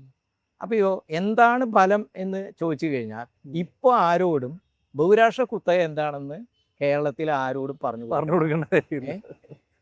നമ്മുടെ ജീവിതത്തെ അത് ബാധിച്ചു കഴിഞ്ഞു. അപ്പം നിങ്ങൾ എന്ത് നേട്ടം ഉണ്ടാക്കിയെന്ന് ചോദിച്ചാൽ നമുക്ക് MLA-മാരൊന്നും ഉണ്ടായിട്ടില്ല. ഒറ്റപ്പെട്ട ചില സ്ഥലങ്ങളിലൊക്കെ ഒറ്റയ്ക്കൊക്കെ നിന്ന് ചില പഞ്ചായത്തും കോർപ്പറേഷനിലൊക്കെ ചില സീറ്റുകൾ ഒഴിച്ചൊന്നും വലിയ മൂവ്മെൻ്റ് ഒന്നുമല്ല. പക്ഷേ സൊസൈറ്റിയിൽ അതിൻ്റെ ബലമൊക്കെ ഇപ്പോൾ ഇങ്ങനെ പോകുന്ന സമയത്തൊക്കെ പല ആളുകളും അന്ന് പറഞ്ഞത് ഓർക്കുന്നുണ്ടെന്ന് ബസ് യാത്രയിലൊക്കെ കുറച്ച് ആളുകൾ ഇങ്ങനെ പോകുന്ന സമയത്ത് ഈ റുപ്പി ഡീവാലുവേഷൻ, ഡോളർ സംഭവങ്ങൾ, പെട്രോ ഡോളർ എന്നൊക്കെ. അപ്പോൾ രാഷ്ട്രീയം ഇപ്പോൾ നമ്മൾ കാണുന്നത് വെച്ചാൽ നമ്മൾ പൊതുയോഗങ്ങളിൽ പൊളിറ്റിക്സ് പറയുന്നില്ല. നിങ്ങൾക്ക് വ്യക്തിപരമായ എല്ലാ കാര്യങ്ങളും ആർജിക്കാൻ പറ്റില്ല. മറ്റ് ഐഡിയോളജിക്ക് അപ്രമാദിത്വം വന്നു, സോഷ്യലിസമൊക്കെ പരാജയപ്പെട്ടു പോയി, ലോകത്തിന് അസാധ്യമാണ് എന്ന് പറയുന്ന രൂപത്തിലേക്ക് സോവിയറ്റ് യൂണിയൻ്റെ പതനത്തോടു കൂടി ഒരു വലിയ കടന്നാക്രമണമാണ് നടത്തിയത്. അതോടുകൂടി അതിനെ പ്രതിരോധിക്കേണ്ട ആളുകൾ പോലെ എന്തായി, ഈ ടെനിയും ടാമിയായിട്ട് ഇതിന് ചുറ്റും കറങ്ങുകയാണ്. ഇനി പുറത്ത് മറികടക്കേണ്ടതുണ്ട് എന്ന് 0.001% കയ്യിലാണ് ഇന്ത്യയുടെ സമ്പത്ത് മുഴുവൻ കേന്ദ്രീകരിച്ച് നിൽക്കുന്ന ഒരു കാലത്ത്. വളരെ കോംപ്ലക്സ് ആയിട്ടുള്ള ലിബറലൈസേഷൻ കഴിഞ്ഞ 30-ാം വർഷം എല്ലാ മാധ്യമങ്ങളും അതിന്റെ ചരിത്രം പരിശോധിക്കുന്ന സമയത്ത് ഒരുപാട് കോംപ്ലക്സ് ആയിട്ടുള്ള ഒരുപാട് സംഭവങ്ങളുണ്ട്. ഒരുപാട് പാവപ്പെട്ടവർ ഇന്ത്യയിൽ ആ ഒരു പ്രോസസ്സിലൂടെ കടന്നുപോയി സമ്പത്ത് കൈവരിക്കുകയും ദാരിദ്ര്യയ്ക്ക് മുകളിലേക്ക് വരികയൊക്കെ ചെയ്തു. പക്ഷെ ഞാൻ അതിൽ ഒരു സംശയമുണ്ട്. തിരിച്ച് വ്യക്തിയിലേക്ക് വരികയാണെങ്കിൽ ഇത് വ്യക്തിപരമായിട്ട് ഇതിന് കൊടുക്കേണ്ടി വന്നൊരു വിലയുണ്ടല്ലോ. ഇപ്പം തിരിഞ്ഞു നോക്കുന്ന സമയത്ത് ഏതെങ്കിലും തരത്തിൽ ഇത് കഴിഞ്ഞ് നമ്മളൊരു കുടുംബം ഉണ്ടാക്കുന്നു, കുട്ടികളുണ്ടാകുന്നു, കുട്ടികളെ വളർത്തണം, ജോലി ചെയ്യണം, വരുമാനം വേണം, ഏതെങ്കിലും മൊമെന്റിൽ ഇതിനൊരു റിഗ്രറ്റ് തോന്നിയിരുന്നു? ഒരിക്കലും തോന്നിയിട്ടില്ല.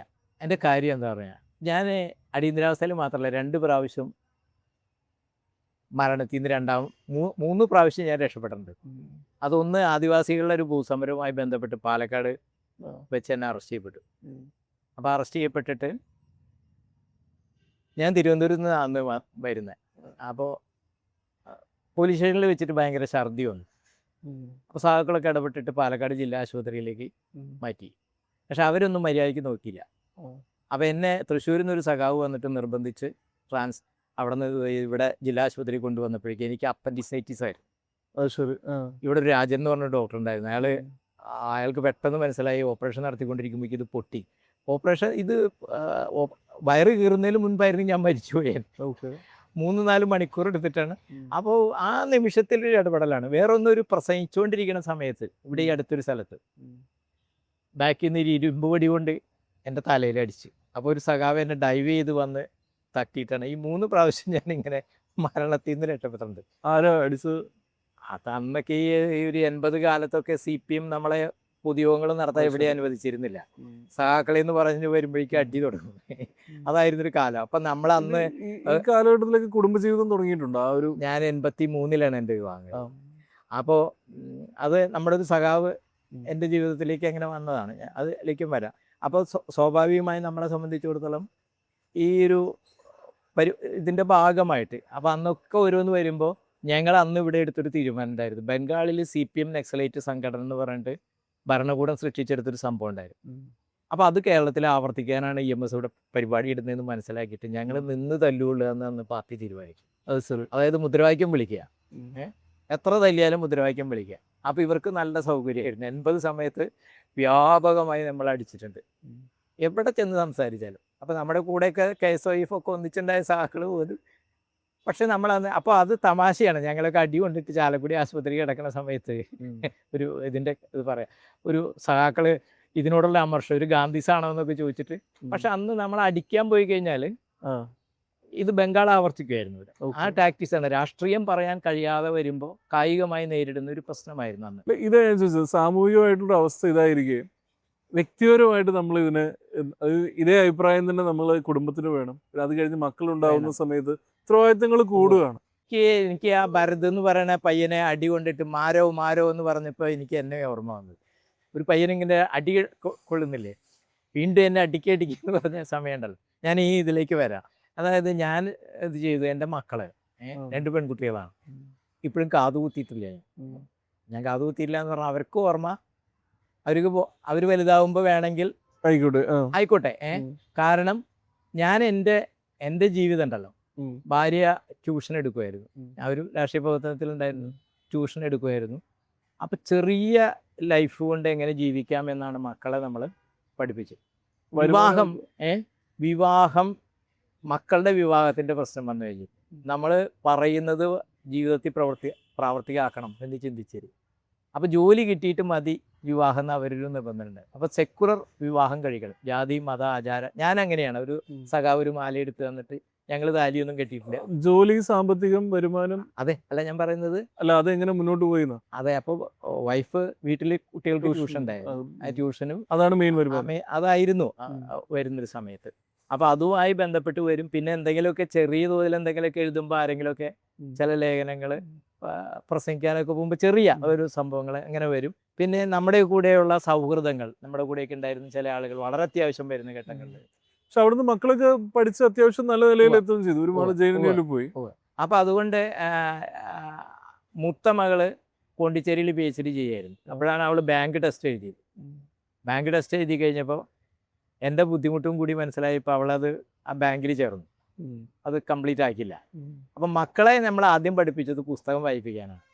നമ്മളെന്താണ്, ഇവിടെയായിരുന്നു ഞങ്ങളുടെ ഓഫീസ് ജില്ല. അപ്പോൾ ഒരു 5 വയസ്സ് വരെ അവർ പാർട്ടി ജില്ലാ കമ്മിറ്റി ഓഫീസിലായിരുന്നു. അവര് സഖാക്കളെ കണ്ട് മക്കളെപ്പോഴെങ്കിലും ഇതിനൊരു ഉണ്ട് പറഞ്ഞിട്ടുണ്ടോ? ഇളയ മക്കള് 2 പേരുണ്ടായിരുന്നു. അല്ല, 2 പേര് എപ്പോഴെങ്കിലും ഇതിനൊരു ഒരു എതിരഭിപ്രായം ഒരു കാലത്തുണ്ടായിട്ടില്ല. അച്ഛൻ എന്തിന്റെ കഴപ്പായിരുന്നു ചോദിച്ചിട്ടുണ്ട്? ഒരു കാലത്തുണ്ടായിട്ടില്ല. ഞാൻ അവരെ അങ്ങനെയാണ് വന്നത്. ഞാൻ പറഞ്ഞത് ഇത് വേറെ വലിയ കാര്യമായിട്ടല്ല ഞാനിത് പറഞ്ഞത്. അപ്പോൾ മകളുടെ വിവാഹത്തിന് നമ്മൾ പത്രത്തിൽ പരസ്യം കൊടുത്തു, ജാതി മത ആചാരമില്ലാത്ത.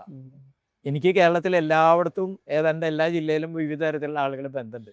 അപ്പം ഞാൻ വിചാരിച്ചു എന്നെപ്പോലൊരാൾക്ക് ഒരാളെ കിട്ടാതിരിക്കുന്നതിൻ്റെ ഒരു പ്രശ്നമുണ്ടല്ലോ. അപ്പം എൻ്റെ മകൾ പറഞ്ഞു, അച്ഛാ ഈ സെക്കുലർ വംശം കേരളത്തിൽ കുറ്റിയേറ്റ് പോയിട്ടില്ല, എവിടെന്നെങ്കിലും വരും. 5 വർഷം കഴിഞ്ഞിട്ടാണ് നമ്മൾ 3-4 പ്രാവശ്യമൊക്കെ പരസ്യം കൊടുക്കുക.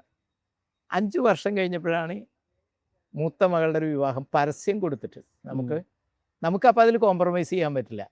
ഒരാൾ എല്ലാം സമ്മതിച്ച് വീട്ടിൽ വന്നു. അവസാനം ചോദിച്ചു, ഗുരുവായൂർ പോയിട്ടൊന്ന് ഞങ്ങൾ രഹസ്യമായിട്ട് പറഞ്ഞു, നിങ്ങൾ വീട്ടിലേക്ക് വന്നതല്ലേ, ഇനി അതിനെക്കുറിച്ചൊന്നും പറയണ്ട. അപ്പം നമുക്ക് അത് കാണിക്കുന്നത് ആരെന്ത് പുറത്തെന്ത് കാണുന്നു എന്നുള്ളതിനാണ്. നമുക്ക് നമ്മളോട് നീതി പുലർത്തേണ്ടതുണ്ട് നമ്മളെ സംബന്ധിച്ചിടത്തോളം നമുക്ക്. അപ്പോൾ 2 മക്കളുടെ വിവാഹം ഞാൻ അങ്ങനെ ജാതി നോക്കാതെ, മതം നോക്കാതെ, താലി കെട്ടാതെ, അവർക്ക് സർക്കാർ ജോലി ഉള്ളതുകൊണ്ട് സ്പെഷ്യൽ മാരേജ് ആക്ട് അനുസരിച്ച് രജിസ്റ്റർ ചെയ്തിട്ടുണ്ട്. ഞങ്ങൾ അതുപോലും ചെയ്തിരുന്നില്ല. ആ കാലത്തൊന്നും അതങ്ങനെ പറയുന്ന കാര്യം ഉണ്ടായിരുന്നില്ല. ഞാൻ തന്നെ ഒരു 400ഓളം സഹാക്കൾക്ക് മാലയെടുത്ത് കൊടുത്ത് കല്യാണം കഴിച്ചിട്ടുണ്ട്, ജാതി മതമൊന്നും നോക്കാതെ.